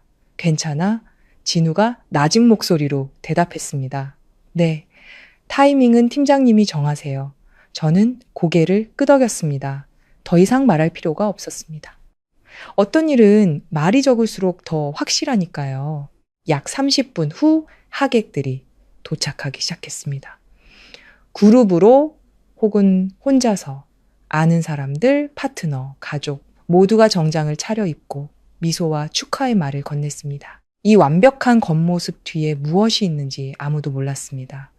저는 너무 눈에 띄지 않으면서도 모든 얼굴과 눈빛을 관찰할 수 있는 구석에 섰습니다. 제가 명단에 표시해둔 사람들, 그들은 모두 제 예상대로 참석했습니다. 몇몇 사람이 저를 알아보고 고개를 끄덕여 인사했습니다. 어떤 이는 놀란 표정을 지었고 어떤 이는 복잡한 눈빛을 보냈지만 아무도 제게 무언가를 묻지는 않았습니다. 아마 그들도 소문을 들었겠지만 아무도 확신하지 못하는 듯 했습니다. 바로 그때 최유라가 나타났습니다. 반짝이는 흰색 웨딩드레스를 입고 마치 세상의 중심인 것처럼 로비를 걸었습니다. 환한 미소, 자신감 넘치는 눈빛, 모든 시선이 그녀에게 향했습니다. 그리고 그 순간 진실을 모른다면 누구나 그녀가 행복한 신부라고 생각했을 겁니다. 그녀는 저를 보고 잠시 멈칫하더니 제 쪽으로 똑바로 걸어왔습니다. 박 팀장님, 목소리는 여전히 달콤했지만 저는 약간의 긴장감을 감지했습니다. 이렇게 일찍 오실 줄은 몰랐어요. 저는 그녀의 머리부터 발끝까지 훑어본 뒤 눈을 마주쳤습니다. 중요한 날인데 늦을 수는 없죠. 그녀가 웃었지만 미소는 이전처럼 자연스럽지 않았습니다. 그럼 꼭 제 자리에 앉아주세요. 팀장님을 위해 특별히 마련한 자리니까요. 기억할게요. 저는 아주 가볍게 대답했습니다. 유라는 무언가 더 말하고 싶은 듯 잠시 더 서 있다가 이내 돌아섰습니다. 주위에 하객들이 너무 많아서일 수도 있고 혹은 그녀가 더 이상 자신이 주도권을 쥐고 있는지 확신할 수 없어서일 수도 있었습니다. 저는 감정 없이 질투도 아픔도 없이 단지 관찰자로서 그녀의 뒷모습을 바라보았습니다. 약 15분 후 강태준 대표가 나타났습니다. 단정한 검은색 턱시도, 여전히 차갑고 침착한 얼굴, 여전히 3년 전 제가 어떤 허점도 드러내지 않을 거라고 생각했던 그 남자였습니다. 그는 하객들에게 인사하고 악수하고 대화를 나누었습니다. 모든 것이 완벽했지만 그의 시선이 제게 닿았을 때 저는 한 가지 사실을 똑똑히 보았습니다. 그는 겉모습처럼 완전히 침착하지는 않았습니다. 아주 짧은 순간이었지만 충분했습니다. 그가 가까이 다가왔습니다. 왔군. 네, 좋아. 그는 평소보다 오랫동안 저를 쳐다보았습니다. 오늘 일을 복잡하게 만들지 않길 바라지. 저는 미소를 지었습니다. 걱정 마세요. 그는 더 이상 말하지 않고 돌아섰지만 저는 제 대답이 그를 안심시키기는커녕 오히려 걱정하게 만들기 시작했다는 것을 알았습니다. 예식이 시작될 준비가 되었습니다. 하객들은 거의 자리를 채웠고 조명이 어두워지고 음악이 울려 퍼졌습니다. 사회자가 나와 따뜻하고 명확한 목소리로 대본대로 행사를 이끌었습니다. 저는 최유라가 마련해준 자리에 앉았습니다. 맨 앞줄, 정중앙, 아주 특별한 자리였습니다. 저는 무대를 올려다 보았습니다. 대형 스크린이 밝아지며 영상이 시작되었습니다. 태준 씨와 유라가 처음 만났을 때부터 함께 식사하고 여행하고 웃고 떠들었던 순간들, 모든 것이 완벽한 사랑 이야기처럼 편집되어 있었습니다. 주위에서 박수 소리와 감탄사가 터져 나왔습니다. 아무도 몰랐고 아무도 의심하지 않았습니다. 저는 그 자리에 앉아 가방 위에 가볍게 두 손을 얹었습니다. 손가락이 작은 리모컨에 닿았습니다. 심장은 여전히 규칙적으로 뛰고 있었습니다. 빠르지도 흔들리지도 않고 오직 정확한 타이밍만을 기다리고 있었습니다. 그리고 저는 그 순간이 곧 올 것이라는 것을 알았습니다. 스크린 위의 영상은 계속해서 재생되었습니다.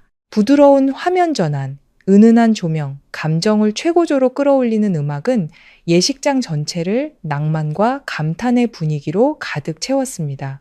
감탄하는 소리, 무대를 향한 시선들, 모든 것이 그들이 준비한 완벽한 시나리오대로 흘러가고 있었습니다. 너무나 완벽해서 만약 제 손에 든 것들이 없었다면 저 역시 그 분위기에 휩쓸려 이것이 진정으로 축복받을 만한 이야기라고 믿었을지도 모릅니다.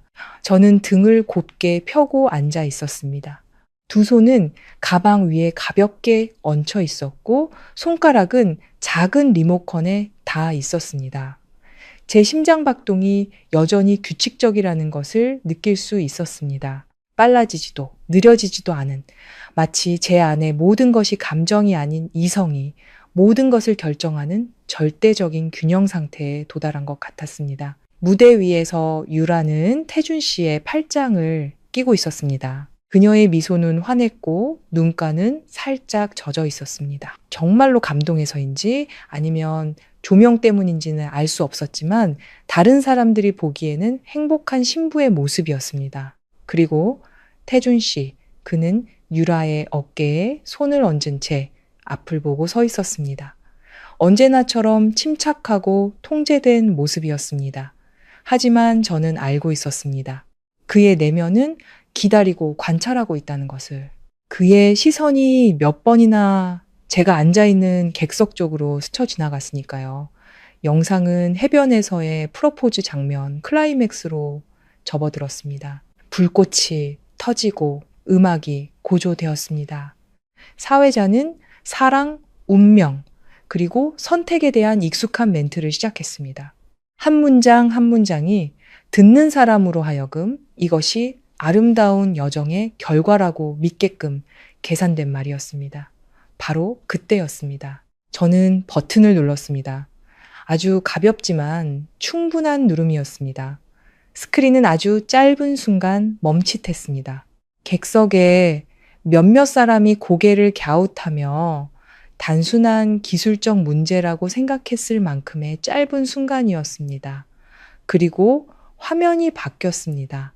더 이상 바다도 꽃도 완벽한 미소도 없었습니다. 대신 몰래 촬영된 영상이 나타났습니다. 앵글은 약간 낮고 조명은 좋지 않았지만 충분히 선명했습니다. 한 식당의 룸, 식탁, 그리고 최유라와 강태준. 음악은 사라지고 오직 목소리만 울려 퍼졌습니다. 언제까지 그 여자 그냥 둘 거예요? 유라의 목소리는 더 이상 달콤하지 않고 짜증이 가득했습니다. 예식장 전체가 숨을 죽였습니다. 저는 희미한 의자 끄는 소리, 사람들의 숨소리까지 들을 수 있었습니다. 무대 위에서 유라는 굳어버렸습니다. 태준 씨도 마찬가지였습니다. 그의 목소리가 스크린에서 흘러나왔습니다. 계약 끝날 때까지. 공간은 얼어붙은 듯 했습니다. 아무도 말하지 않고 아무도 웃지 않았습니다. 오직 영상만이 계속되었습니다. 난 그 여자 회사에서 보는 거 싫은데 신경 쓸 거 없어. 그냥 우리 결혼 빨리 해버리자 그러지 뭐. 마지막 두 단어가 떨어졌습니다. 무겁게, 아주 무겁게, 마치 방금 전까지 쌓아 올린 모든 위선에 못을 박는 것 같았습니다. 저는 자리에서 일어났습니다. 서두르지도 급하지도 않게 한 걸음 한 걸음 앞으로 나아갔습니다. 조명은 여전히 무대를 비추고 있었지만 이제 많은 시선이 저를 향하고 있었습니다. 저는 무대로 올라가는 계단 근처로 다가가 당황한 스태프의 손에서 마이크를 넘겨받고는 무대 위로 올라섰습니다. 눈부시지 않고 단지 선명할 뿐인 조명 아래 서서 저는 객석을 둘러보고 태준 씨를 보고 유라를 보았습니다. 제 목소리는 크지 않았지만 충분히 명확하게 울려 퍼졌습니다. 여러분 죄송합니다. 방금 영상 때문에 조금 놀라셨을 것 같네요. 아무도 웃지 않았고 아무도 반응하지 않았습니다. 오직 침묵만이 길게 이어졌습니다. 저는 핸드폰을 들어 화면을 켠 채 앞으로 내밀었습니다. 이 자리를 빌려 제 소개를 잠시 할까 합니다. 저는 잠시 멈췄다가 말했습니다. 제 이름은 박하연입니다. 아주 평범한 이름이었습니다. 하지만 저는 곧바로 말을 이었습니다. 그리고 저는 강태준 대표의 합법적인 아내입니다. 예식장 전체가 터져나갈 듯 했습니다. 속삭이는 소리, 거친 숨소리, 의자 끄는 소리, 모든 것이 뒤섞여 혼란스러운 소음을 만들어냈습니다. 더 이상 누구도 처음의 침착함을 유지하지 못했습니다. 무대 위에서 유라는 한 걸음 물러섰습니다. 얼굴은 창백해졌고 입술은 떨리고 있었습니다. 태준 씨는요, 그는 가만히 서 있었지만 주먹을 꽉 쥐는 것을 똑똑히 보았습니다. 그의 눈빛은 더 이상 차갑지 않고 공황에 가까운 무언가로 변해 있었습니다. 저는 멈추지 않았습니다. 그들에게 기회를 주지 않았습니다. 저와 강태준 대표는 3년 전 결혼했고 법적으로 유효한 혼인신고가 되어 있습니다. 저는 핸드폰을 더 높이 들었습니다. 화면에는 혼인신고서 사진이 떠 있었습니다. 제 이름, 그의 이름, 선명한 붉은 도장, 부정할 수 없는 증거였습니다. 저는 오늘 여러분이 결혼식에 참석하러 오신 건지 저는 주위를 둘러보고는 다시 태준 씨를 향해 말했습니다. 아니면 불법적인 중원 현장을 목격하러 오신 건지 잘 모르겠네요. 몇몇 속삭임이 더 커졌습니다. 어떤 이는 자리에서 일어났고 어떤 이는 옆 사람에게 무언가를 물었습니다. 분위기는 완전히 무너졌습니다. 유라가 고개를 저으며 더 뒤로 물러섰습니다. 그녀의 목소리가 터져 나왔지만 더 이상 또렷한 발음이 아니었습니다. 아니야, 그런 거 아니에요. 저는 그녀를 아주 침착하게 쳐다보았습니다. 그럼 어떤 건데요? 그녀는 대답하지 못하고 그저 태준 씨만 쳐다보았습니다. 태준 씨가 한 걸음 앞으로 나섰습니다. 그만해. 그의 목소리는 낮았지만 더 이상 안정적이지 않았습니다. 내려가. 제가 그를 보았습니다. 제가 내려가길 원하세요? 여기서 소란 피울 자리 아니야. 저는 소리 없이 웃었습니다. 소란이요? 저는 되물으며 고개를 저었습니다. 제가 소란을 피운다고 생각하세요? 저는 작은 리모컨을 살짝 들어 보였습니다. 아니면 제가 단지 사실을 말하고 있는 걸까요? 태준 씨는 말하지 않았지만 그의 눈빛은 완전히 변해 있었습니다. 더 이상 통제하는 사람이 아니라 통제력을 잃은 사람이었습니다. 저는 객석을 향해 돌아섰습니다. 목소리는 여전히 차분했습니다. 여러분께서 방금 보신 영상은 일부일 뿐입니다. 저는 쉬기 위해서가 아니라 그들이 똑똑히 듣게 하기 위해 잠시 멈췄습니다. 다른 것들도 더 있습니다. 분위기는 다시 끊어지기 직전까지 당겨진 현처럼 팽팽해졌습니다. 저는 다음 영상을 틀지 않고 그 상태를 유지했습니다. 그들이 이해하기에 충분할 만큼 태준 씨가 제가 빈말을 하는 게 아니라는 것을 이해하기에 충분할 만큼만 저는 손을 내리고 그를 똑바로 쳐다보았습니다. 계속할까요? 아무도 말하지 않았고 아무도 움직이지 않았습니다. 예식장 전체가 대답을 기다렸습니다. 그리고 저는 처음으로 강태준 대표가 즉각적인 대답을 내놓지 못하는 것을 보았습니다. 그 순간 예식장 안의 공기는 마치 쥐어짜듯 답답했습니다. 시끄러워서가 아니라 너무나 고요해서 서로의 숨소리까지 들릴 정도의 침묵이었습니다. 모든 시선이 무대 위로, 저에게로, 강태준 대표에게로, 그리고 최유라에게로 쏠렸습니다. 각자 방금 일어난 정보의 조각들을 머릿속에서 하나의 완전한 이야기로 꿰맞추고 있었습니다. 그리고 그럴수록 그 이야기가 자신들이 초대받아 목격하기로 되어 있던 것과는 전혀 다르다는 것을 깨닫고 있었습니다. 태준 씨는 등을 곧게 펴고 애써 평정을 유지하려 했지만 저는 그의 눈빛에 나타난 변화를 똑똑히 보았습니다. 더 이상 익숙한 냉정함이 아니라 분노, 경계심, 그리고 미처 감추지 못한 약간의 공황이 뒤섞인 복잡한 감정이었습니다. 유라는 거의 서 있지도 못할 지경이었습니다. 드레스 자락을 붙잡은 손, 화장으로도 가릴 수 없을 만큼 창백해진 얼굴. 그녀의 시선은 마치 구원을 기다리듯 저와 태준 씨 사이를 끊임없이 오갔습니다. 저는 서둘러 말을 잇지 않았습니다. 지금은 많은 말이 필요 없다는 것을 알았기 때문입니다. 이미 이 무대 전체를 무너뜨리기에는 충분한 말이 나왔으니까요. 제가 해야 할 일은 모든 것이 제가 계산한 방향으로 흘러가도록 흐름을 유지하고 통제권을 쥐는 것이었습니다. 앞줄에 앉아있던 한 노신사가 먼저 자리에서 일어났습니다. 그의 목소리는 낮았지만 존중받는데 익숙한 사람의 위엄이 담겨 선명하게 울렸습니다. 이게 어떻게 된 일인가? 그는 태준 씨를 똑바로 쳐다보았습니다. 소개가 없어도 저는 그가 누구인지 알았습니다. 이 사회에서 가장 큰 발언권을 가진 사람 중 한 명이자 제가 명단에서 미리 표시해둔 바로 그 사람이었습니다. 만약 누군가 태준 씨에게 즉각적인 대답을 요구할 수 있다면 바로 그와 같은 사람들이었으니까요. 태준 씨는 숨을 한번 고르고 그를 향해 돌아섰습니다. 그의 목소리는 애써 평정을 유지하고 있었습니다. 작은 오해가 있었습니다, 숙부님. 오해라는 두 단어가 나오자마자 저는 객석의 몇몇 사람이 가볍게 고개를 젓는 것을 보았습니다. 그들이 방금 본 것은 그 두 단어로 뭉뚱그릴 수 있는 종류의 것이 아니었기 때문입니다. 저는 끼어들지 않았습니다. 그가 말하도록 내버려 두었습니다. 그가 말을 할수록 허점이 드러날 테니까요. 노신사는 앉지 않고 태준 씨에게서 시선을 떼지 않았습니다. 오해인데 혼인신고서가 있단 말인가?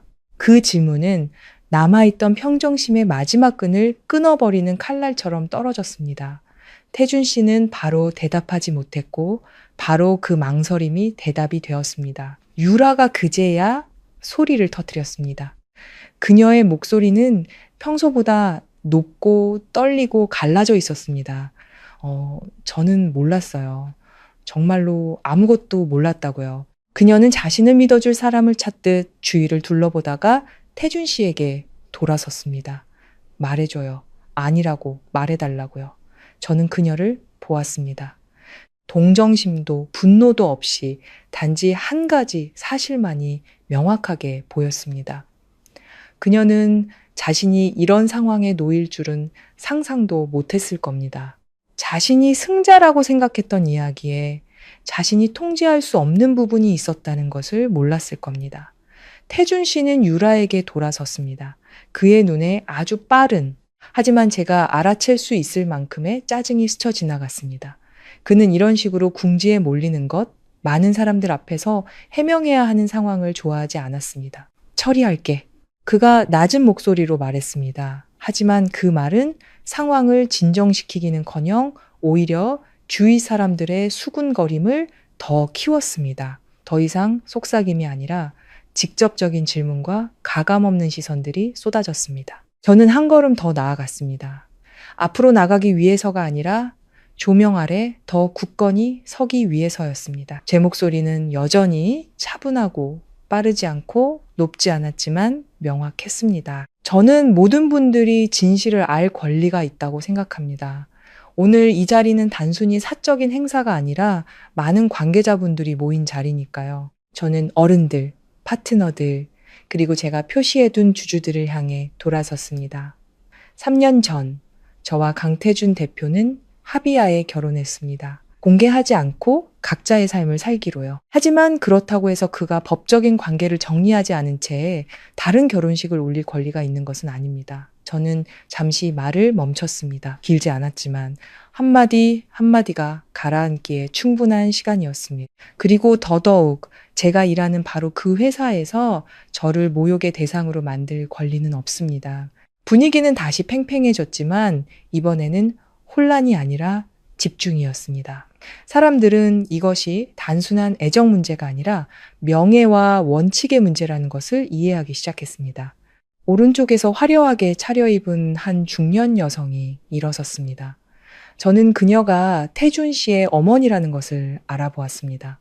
제게 전화를 걸었던 바로 그 사람이었습니다. 그녀의 얼굴은 더 이상 평정을 유지하지 못했지만 여전히 통제력을 잃지 않으려 애쓰고 있었습니다. 하연아, 이 이야기는 따로 할 수도 있지 않니? 그녀의 목소리는 크지 않았지만 가족으로서의 무게가 실려 있었습니다. 저는 그녀를 보았습니다. 몇 년 만에 처음으로 저는 그 시선을 피하지 않았습니다. 지난 3년 동안 따로 이야기해 왔습니다. 저는 아주 부드럽게 대답했습니다. 하지만 오늘 모든 것이 더 이상 개인적인 일이 아니게 되었습니다. 그녀는 침묵했습니다. 더 이상 말하지 않았지만 그녀의 시선은 태준 씨에게로 향했습니다. 명백한 압박이었습니다. 태준 씨는 주먹을 쥐고 앞으로 나섰습니다. 저와 마주선거리는 멀지 않았지만 그의 얼굴에 나타난 모든 표정을 똑똑히 볼 수 있을 만큼은 되었습니다. 하연아, 내려와. 우리끼리 이야기하자. 그의 목소리는 더 낮아졌습니다. 더 이상 명령이 아니라 억제된 말투였습니다. 저는 고개를 저었습니다. 그럴 필요 없어요. 내려오라고 했어. 그가 더 강하게 말했습니다. 저는 여전히 가만히 서 있었습니다. 요구하는 건가요? 아니면 두려운 건가요? 그 질문에 그는 순간 멈칫했습니다. 그리고 바로 그 1초 저는 제가 그의 아픈 곳을 정확히 찔렀다는 것을 알았습니다. 저는 그의 대답을 기다리지 않았습니다. 전 여기서 싸우러 온 게 아니에요. 저는 말을 이었습니다. 끝내러 온 겁니다. 끝낸다는 두 단어는 강하지 않았지만 선명하게 떨어졌습니다. 저는 객석을 향했다가 다시 태준 씨를 보았습니다. 선택지는 두 개예요. 하나, 여기서 모든 걸 멈추고 사실을 인정하세요. 둘, 모든 걸 더 멀리까지 끌고 가세요. 제가 무슨 말을 하는지 당신은 알 거라고 생각해요. 저는 굳이 명확하게 말할 필요가 없었습니다. 그는 제 손에 저 영상 하나만 있는 게 아니라는 것을 알 테니까요. 공간은 다시 침묵에 빠졌습니다. 하지만 이번에는 기다림이 아니라 압력이었습니다. 모든 시선이 태준 씨에게 쏠려 그의 결정을 기다렸습니다. 저는 그를 재촉하지도 압박하지도 않고 그저 두 가지 가능성을 모두 준비한 사람처럼 굳건히 서 있었습니다. 그리고 이번에 저는 3년 만에 처음으로 강태준 대표가 더 이상 이 게임을 통제하는 위치에 있지 않다는 것을 똑똑히 보았습니다. 그 순간은 길지 않았지만 예식장의 모든 사람이 그 명백한 변화를 느끼기에 충분했습니다. 더 이상 결혼식이 아니라 각자가 자신이 어디에 서 있는지, 누구의 편에 서야 하는지를 재정의해야 하는 상황이 되어 버렸습니다. 그리고 그 사실을 가장 잘 아는 사람은 바로 강태준 대표였습니다. 가장 중요한 사람들의 시선이 모두 그에게 쏠려 있었으니까요. 축하를 위해서가 아니라 납득할 만한 해명을 기다리기 위해서 태준 씨는 가만히 서 있었습니다. 어깨는 여전히 꼿꼿했지만 호흡은 달라져 있었습니다. 저는 그가 자신의 모든 반응을 통제하려 애쓰고 있다는 것을 똑똑히 보았습니다. 아주 작은 통제력 상실만으로도 모든 것이 그의 소나기에서 완전히 벗어날 테니까요. 그리고 강태준 같은 사람에게 그것은 가장 받아들이기 힘든 일이었습니다. 그는 먼저 어른들 쪽으로 돌아섰습니다. 목소리는 이전보다 낮아져 있었습니다. 죄송합니다. 오늘 예상치 못한 일이 발생했습니다. 나중에 따로 설명드리겠습니다. 그 말이 끝나자마자 몇몇 사람들은 더 이상 평정을 유지하지 못했습니다. 그들은 아주 잘 알고 있었습니다. 만약 사소한 일이었다면 강태준 대표가 이렇게 많은 사람들 앞에서 죄송합니다라는 말을 할 리가 없다는 것을 아까 일어섰던 노신사는 여전히 서 있었습니다. 그의 눈빛은 전혀 부드러워지지 않았습니다. 나중은 필요 없어. 지금 여기서 말하게. 그 말에 예식장 전체가 다시 한번 얼어붙었습니다. 아무도 앉지 않았고 아무도 돌아가지 않았습니다. 모두가 기다렸습니다. 그리고 저는 알았습니다. 바로 이 지점에서 모든 것이 명확한 방향으로 갈라질 것이라는 것을. 태준 씨는 그를 잠시 바라보다가 저에게로 돌아섰습니다. 그 눈빛, 3년 전 그가 계약서를 내밀었을 때 보았던 바로 그 눈빛이었습니다. 저울질하고 계산하는 눈빛. 하지만 이번에는 예전에는 없었던 한 가지가 더해져 있었습니다. 바로 압박감이었습니다. 하여나 원하는 게 뭐야. 그는 더 이상 돌려 말하지도 이미지를 지키려 하지도 않았습니다. 시간을 끌수록 자신이 잃는다는 것을 알았기 때문입니다. 저는 그를 똑바로 쳐다보았습니다. 말했잖아요. 끝내고 싶다고. 이런 식으로 그의 목소리에 약간의 날이 서 있었습니다. 이런 방식을 선택한 건 제가 아니에요. 제가 대답했습니다. 당신이 선택했죠. 그 말에 그는 잠시 침묵했습니다. 주위 사람들이 이 이야기가 겉으로 보이는 것만큼 단순하지 않다는 것을 이해하기에 충분한 시간이었습니다. 유라가 더 이상 참지 못하고 한 걸음 앞으로 나섰습니다. 그녀의 목소리는 더 높아져 거의 울음 섞인 비명에 가까웠습니다. 무슨 말이라도 해봐요. 아니라고 말해달라고요. 저 여자가 틀렸다고 말해줘요. 그녀는 태준 씨의 소매를 잡아 끌었습니다. 그녀의 눈빛은 공황 상태에 빠져 있었고 조금 전에 자신감 넘치던 신부의 모습과는 완전히 달랐습니다.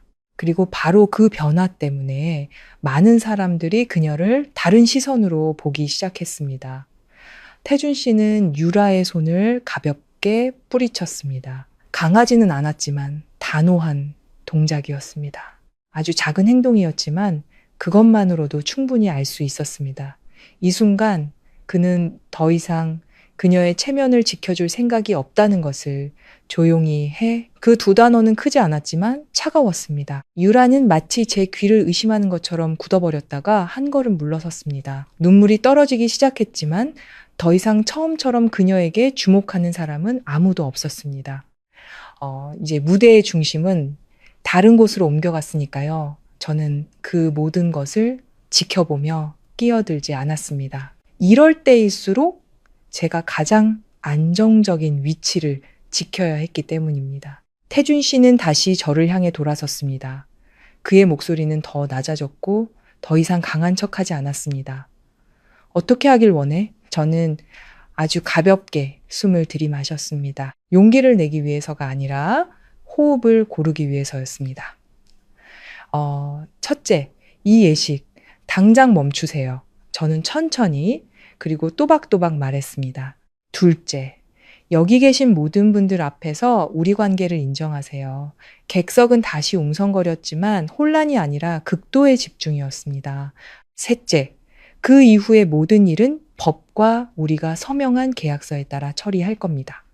저는 다른 것들에 대해서는 더 이상 말하지 않았습니다. 더 깊은 증거들을 언급하지 않았습니다. 하지만 저는 그가 이해했다는 것을 알았습니다. 그의 눈빛이 분노에서 계산으로 바뀌었기 때문입니다. 이사회 멤버 몇몇이 작게 이야기를 나누기 시작했습니다. 아주 가벼운 고갯짓, 진지한 시선들, 모든 것이 신호였습니다. 그리고 강태준 대표가 그것을 알아채지 못할 리 없었습니다. 그의 어머니가 이때 더 가까이 다가왔습니다. 그녀의 목소리는 더 이상 완전한 평정을 유지하지는 못했지만 여전히 자신의 위치를 잃지 않을 만큼은 되었습니다. 태준아, 결정하렴. 조언이 아니라 요구였습니다. 그는 잠시 더 서 있었습니다. 아주 짧았지만 저에게는 한 가지 사실을 똑똑히 보기에 충분했습니다. 그는 현재의 명성과 장기적인 결과 사이에서 하나의 예식을 지키는 것과 그 뒤에 시스템 전체를 지키는 것 사이에서 저울질하고 있었습니다. 마침내 그가 한숨을 내쉬었습니다. 아주 가벼운 한숨이었지만 저는 그것이 신호라는 것을 알았습니다. 그는 앞으로 나서 제 손에서 마이크를 받아들었습니다. 뺏는 것이 아니라 단지 넘겨받았습니다. 그리고 객석을 향해 돌아섰습니다. 죄송합니다. 그의 목소리가 울려 퍼졌습니다. 여전히 낮고 여전히 명확했지만 이전처럼 단단하지는 않았습니다. 오늘 예상치 못한 사고가 있었습니다. 그는 잠시 말을 고르는 듯 했습니다. 방금 일어난 일은 사실입니다. 저와 박하연 씨는 법적인 혼인 관계에 있습니다. 웅성거림의 파도가 다시 한번 일었지만 이번에는 놀라움이 아니라 확인이었습니다. 개인적인 일을 명확하게 정리하지 않고 이런 자리를 마련한 점 사과드립니다. 그는 가볍게 고개를 숙였습니다. 예전 같았으면 아무도 상상하지 못했을 행동이었습니다. 오늘 예식은 여기서 중단하겠습니다. 그 말이 끝나자마자 공간 전체가 무너져 내렸습니다. 큰 소음이 아니라 움직임으로 일어서는 사람들, 대화하는 사람들, 자리를 뜨는 사람들, 모든 것이 빠르게 퍼져나가는 파도를 만들었습니다. 유라는 그 자리에 버려진 듯 서 있었습니다. 아무도 그녀를 쳐다보지 않았고 아무도 그녀에게 관심을 갖지 않았습니다. 화려한 웨딩드레스는 흩어지는 예식장 안에서 갑자기 낯선 존재가 되어버렸습니다. 저는 가만히 서서 태준 씨를 보았습니다. 이긴 것도 진 것도 아니었습니다. 단지 제가 너무나 오랫동안 지나온 한 단계가 끝났을 뿐 그가 저를 보았습니다. 복잡한 눈빛이었지만 아무 말도 하지 않았습니다. 저 역시 아무 말도 하지 않았습니다. 해야 할 말은 이미 다 끝났으니까요. 강태준 대표가 예식 중단을 선언한 후 예식장은 더 이상 원래의 모습을 유지하지 못했습니다. 반듯하게 정렬되어 있던 의자들은 흐트러지기 시작했습니다. 사람들은 일어서고 빠르게 밖으로 나가고 뒤를 돌아보았습니다. 모든 시선에 각기 다른 질문이 담겨 있었지만 한 가지 공통점은 있었습니다. 더 이상 아무도 방금 전까지 쌓아 올렸던 완벽한 이미지를 믿지 않는다는 것. 그리고 바로 그 통제된 혼란 속에서 저는 오히려 모든 것이 그 어느 때보다 더 명확해지는 것을 느꼈습니다. 마치 위선의 껍질이 찢겨나가 그 뒤에 진짜 풍경이 드러나는 것 같았습니다. 저는 바로 떠나지 않았습니다. 그 자리에 남았습니다. 그 광경을 목격하기 위해서가 아니라 제가 시작한 일의 마지막 부분을 마무리하기 위해서였습니다. 저는 알고 있었습니다. 만약 지금 떠나버리면 모든 것은 단지 취소된 예식, 스캔들, 그리고 사람들이 입에 올릴 가십거리로만 남을 것이라는 것을, 하지만 조금만 더 머무른다면 저는 이것을 누구도 왜곡할 여지를 남기지 않는 명확한 결말로 만들 수 있었습니다. 태준 씨는 마이크를 내려놓고 그 자리에 가만히 서 있었습니다. 그의 주위에는 각기 다른 시선들이 꽂혔습니다. 실망, 불쾌감, 혹은 단순히 그들이 한때 믿었던 사람을 다시 평가하는 시선들, 그리고 유라는 여전히 그곳에 서 있었습니다. 두 손으로 드레스를 꽉 쥔 채 눈가는 붉어졌지만 소리내어 울지는 못했습니다. 마치 방금 무슨 일이 일어났는지 아직 이해하지 못한 듯 자신이 곧 손에 넣을 거라고 생각했던 모든 것이 단 몇 분 만에 사라져 버렸다는 사실을 받아들이지 못한 듯 했습니다. 저는 무대에서 내려와 앞으로 걸었습니다. 빠르지도 느리지도 않게 아주 확고한 걸음으로, 마치 지난 3년간 제가 계속 걸어온 것처럼요. 단 한 가지 다른 점이 있다면 이번에는 더 이상 고개를 숙이지 않고 똑바로 걸었다는 것입니다. 저를 향하는 시선들을 가로질러 피하지도 해명하지도 않고 걸었습니다. 몇몇 사람이 제 이름을 불렀지만 저는 멈추지 않았습니다. 이제 그 말들은 더 이상 중요하지 않았기 때문입니다. 중요한 것은 제가 할 말은 다 했다는 것이었습니다. 제가 거의 문에 다다랐을 때 태준 씨의 어머니가 저를 불렀습니다. 하연아. 그녀의 목소리는 크지 않았지만 제가 멈춰서기에는 충분했습니다. 제가 여전히 그녀의 통제 아래 있어서가 아니라 듣고 싶었기 때문입니다. 이번에는 며느리로서가 아니라 동등한 한 사람으로서 저는 돌아서서 그녀를 보았습니다.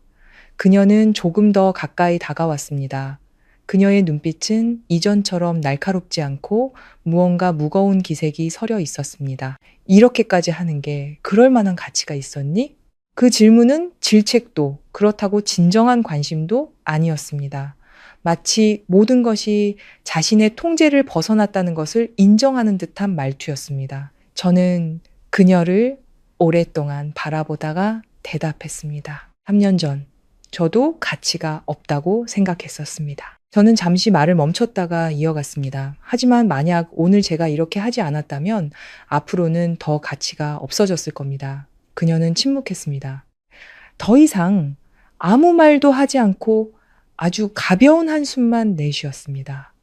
마치 더 이상 아무것도 바꿀 수 없다는 것을 깨달은 사람처럼 저는 그녀에게 고개를 숙여 인사하고 돌아섰습니다. 예식장을 빠져나오자 바깥 공기는 완전히 달랐습니다. 햇살은 여전히 밝았고 차는 달리고 사람들은 걸었습니다. 안에서 방금 무슨 큰일이 일어났는지 아무도 몰랐습니다. 그리고 바로 그 평범함이 제 안의 변화를 더 명확하게 느끼게 해주었습니다.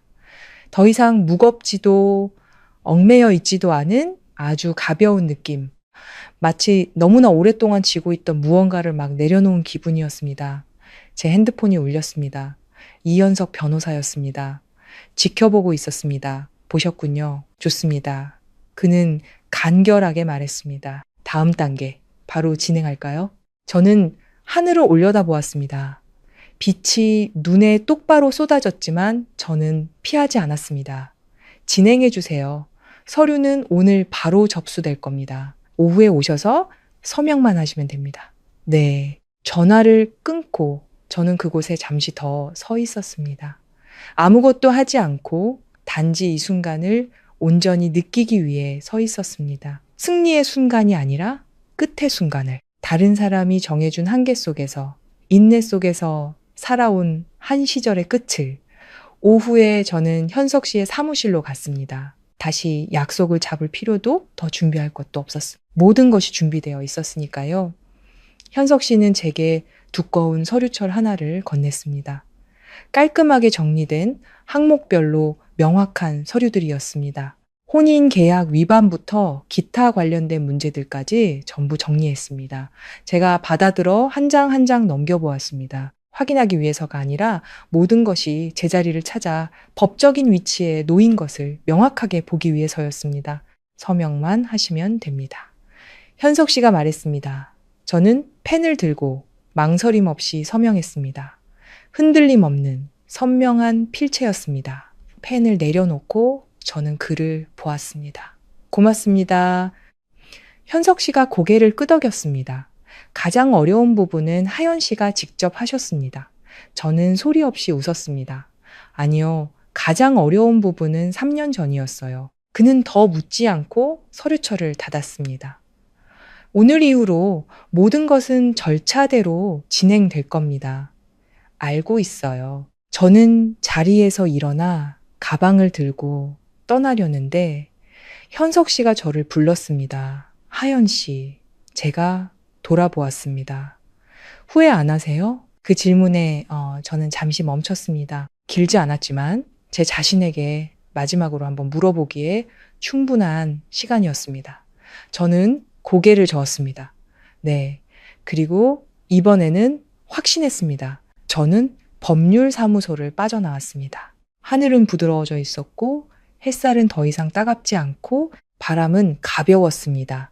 모든 것이 여느 날처럼 평범했습니다. 하지만 저는 알았습니다. 오늘부터 제 인생은 다른 페이지로 넘어갔다는 것을. 더 이상 누군가의 뒤에 서 있는 사람도 누군가와 관련된 호칭으로 불리는 사람도 아니었습니다.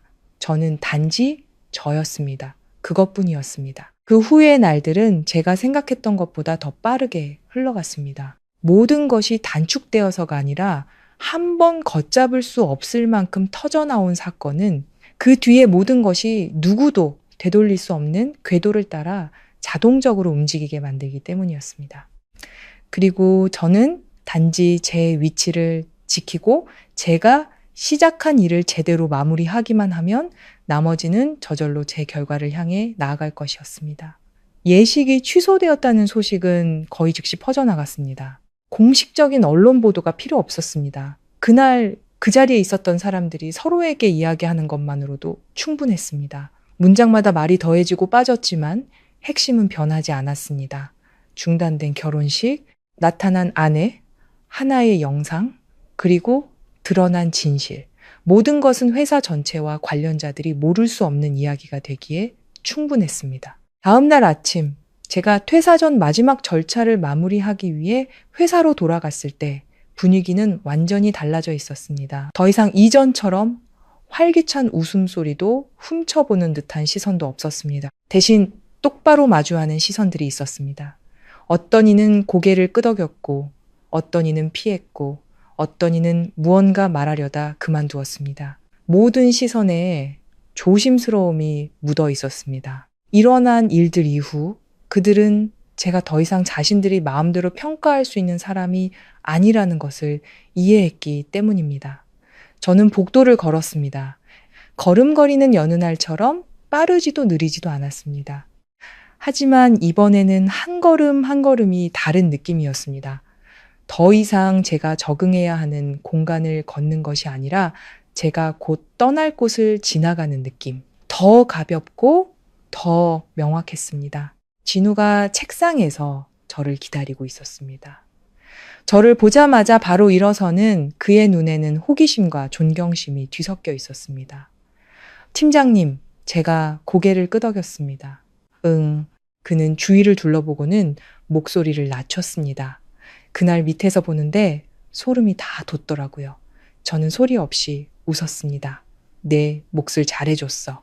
그가 머리를 극적이며 웃었습니다. 전 그냥 도와드린 거죠. 주인공은 팀장님이셨잖아요. 저는 더 이상 말하지 않았습니다. 각자 자신의 역할이 있었고 그중 하나의 연결고리라도 빠졌다면 모든 것이 이처럼 완벽하게 끝나지 않았을 것이라는 것을 알았기 때문입니다. 앞으로 어디로 가세요? 그가 물었습니다.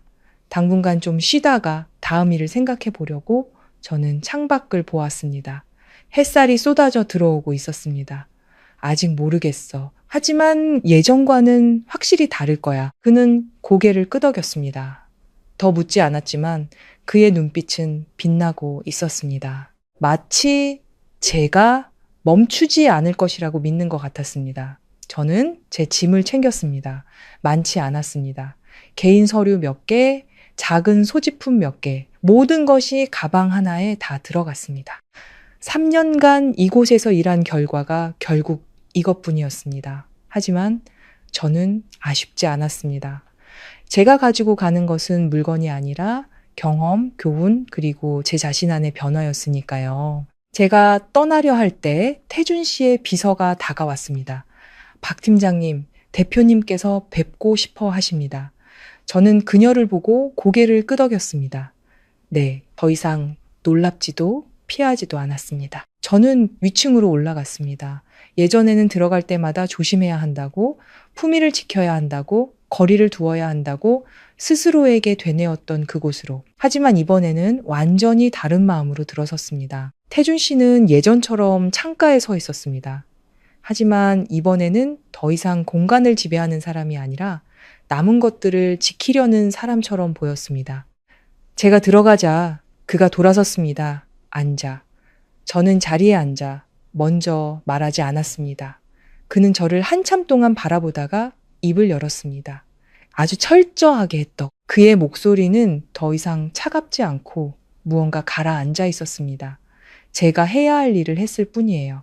제가 대답했습니다. 그가 가볍게 웃었지만 비웃는 기색은 없었습니다. 내가 널 과소평가했어. 저는 반박하지 않았습니다. 사실이었으니까요. 이혼 문제는 내 변호사가 내 쪽이랑 처리할 거야. 그가 말을 이었습니다. 제사 문제는 까다롭게 굴지 않겠어. 저는 그를 보았습니다. 모든 일이 끝난 후 처음으로 저는 그의 눈에서 피로를 똑똑히 보았습니다. 돈을 잃어서가 아니라 통제권을 잃었기 때문에 그에게는 그 어떤 것보다 중요한 것이었습니다. 당신이 쉽게 하든 어렵게 하든 상관없어요. 제가 말했습니다. 전 단지 원칙대로 하길 원할 뿐이에요.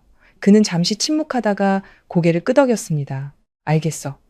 어색하지 않은 마치 할 말을 다 한 두 사람 사이의 침묵이 길게 이어졌습니다.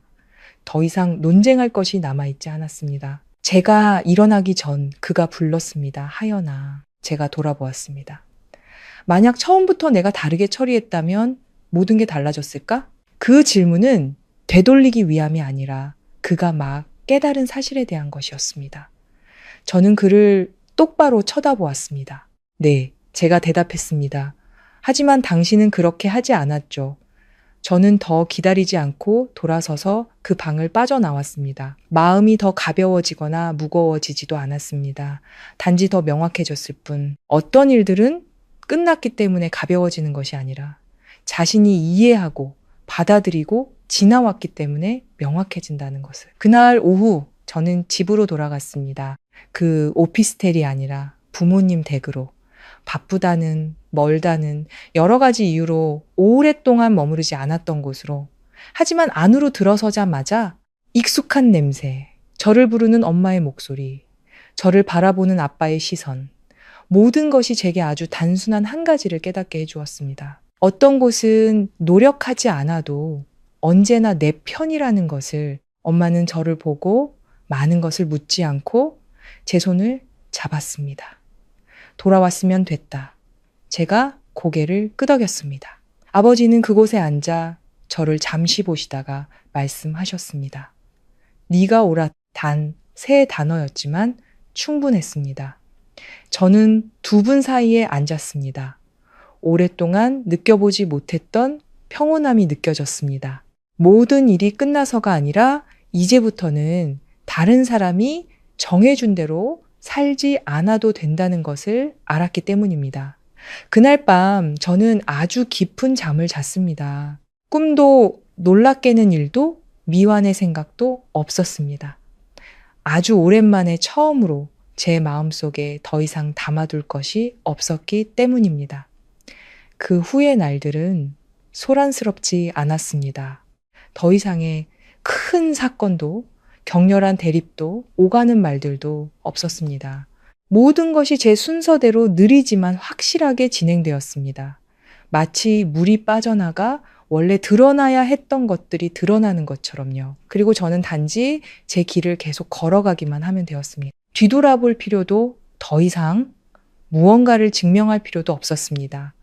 이혼 서류는 예상보다 빠르게 처리되었습니다. 태준 씨가 순순히 응해서가 아니라 그가 잘 알고 있었기 때문입니다. 시간을 끌수록 자신에게 불리한 것들이 더 퍼져나갈 기회만 줄 뿐이라는 것을. 그날 예식장에서 일어난 일은 그에게 가장 손실이 적은 처리 방식을 선택하게 만들기에 충분했습니다. 그리고 이번에는 그가 더 이상 조건을 제시하는 사람이 아니라 받아들여야 하는 사람이었습니다. 저는 법률사무소에서 그를 마지막으로 한번 만났습니다. 논쟁하기 위해서도 미련 때문도 아닌 마지막 절차를 마무리하기 위해서였습니다.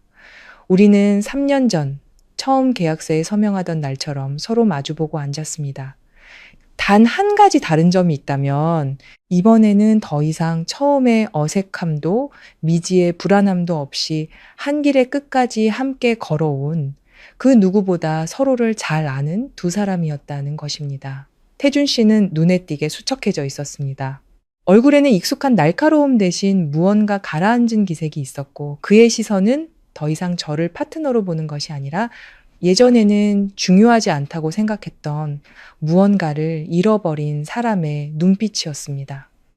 양측 변호사가 조항들을 다시 읽었습니다. 재산 분할, 책임 권리, 모든 것이 명확하게 기록되어 있었고 논쟁도 추가 수정도 없었습니다. 논쟁해야 할 것들은 이미 다 일어났고 남은 것은 단지 절차일 뿐이었으니까요.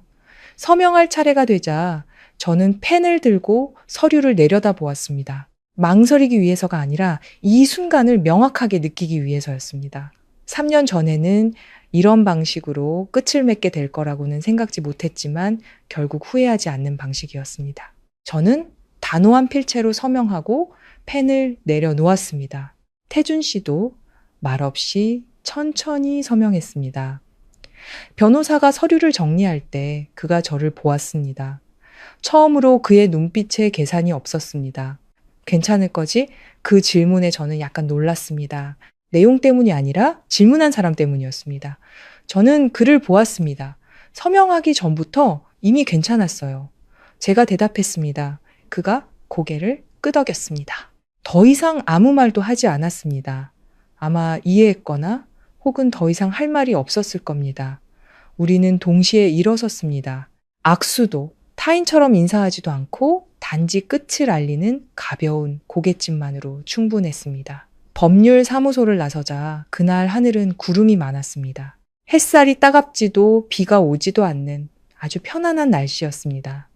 저는 잠시 멈춰서서 깊은 숨을 들이마셨습니다. 피곤해서가 아니라 이 느낌을 기억하고 싶었기 때문입니다. 누구나 가질 수 없는 느낌. 더 이상 자신에게 속하지 않는 족쇄를 스스로의 손으로 막 풀어낸 사람의 느낌. 그 후 며칠 동안 저는 서둘러 큰일을 벌이지 않았습니다. 집에 더 오래 머물렀습니다. 엄마와 시장에 가고 밥을 짓고 아빠와 차를 마시며 오래된 이야기를 들었습니다. 아주 평범해 보이는 일들이었지만 오히려 제 마음을 가라앉게 해 주었습니다. 결국 다른 모든 것이 변할 때 자신을 지켜주는 것은 바로 이런 소박한 것들이었으니까요. 어느 날 오후 아빠와 함께 마당에 앉아 있을 때 모르는 번호로 문자 메시지를 한 통 받았습니다. 단 한 줄이었습니다. 네가 이겼어. 이름을 적지 않아도 누구인지 알 수 있었습니다. 저는 메시지를 잠시 보다가 화면을 껐습니다. 답장하지도 더 생각하지도 않았습니다. 저에게 이것은 승패의 문제가 아니었으니까요. 만약 이겼다고 한다면 그건 단지 과거의 제 자신을 이긴 것 뿐이었습니다.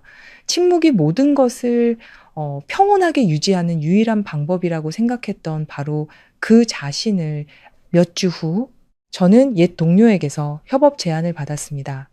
그는 예전에 한 프로젝트에서 저와 함께 일하며 제 업무 방식과 문제 해결 능력을 잘 알고 있었습니다. 그리고 이번에 그는 예전 회사만큼 크지는 않지만 제가 저만의 방식으로 다시 시작하기에 충분한 새로운 프로젝트에 참여해 달라고 제안했습니다. 저는 바로 수락하지 않았습니다. 시간을 갖고 꼼꼼히 읽고 생각하고 대화했습니다. 더 이상 예전처럼 서두르지 않았습니다.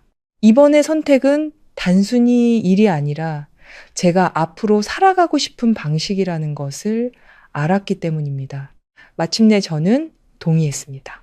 그 프로젝트가 완벽해서가 아니라 제가 그것을 주도할 수 있고 책임질 수 있으며 가장 중요하게는 굳건히 서기 위해 더 이상 누구에게도 의지할 필요가 없다고 느꼈기 때문입니다. 새로운 직장에 첫 출근하던 날, 환영식도 거창한 직함도 없었습니다. 단지 간단한 책상 하나, 작은 팀, 그리고 새로운 시작만이 있었습니다. 하지만 저는 오히려 마음이 가벼웠습니다.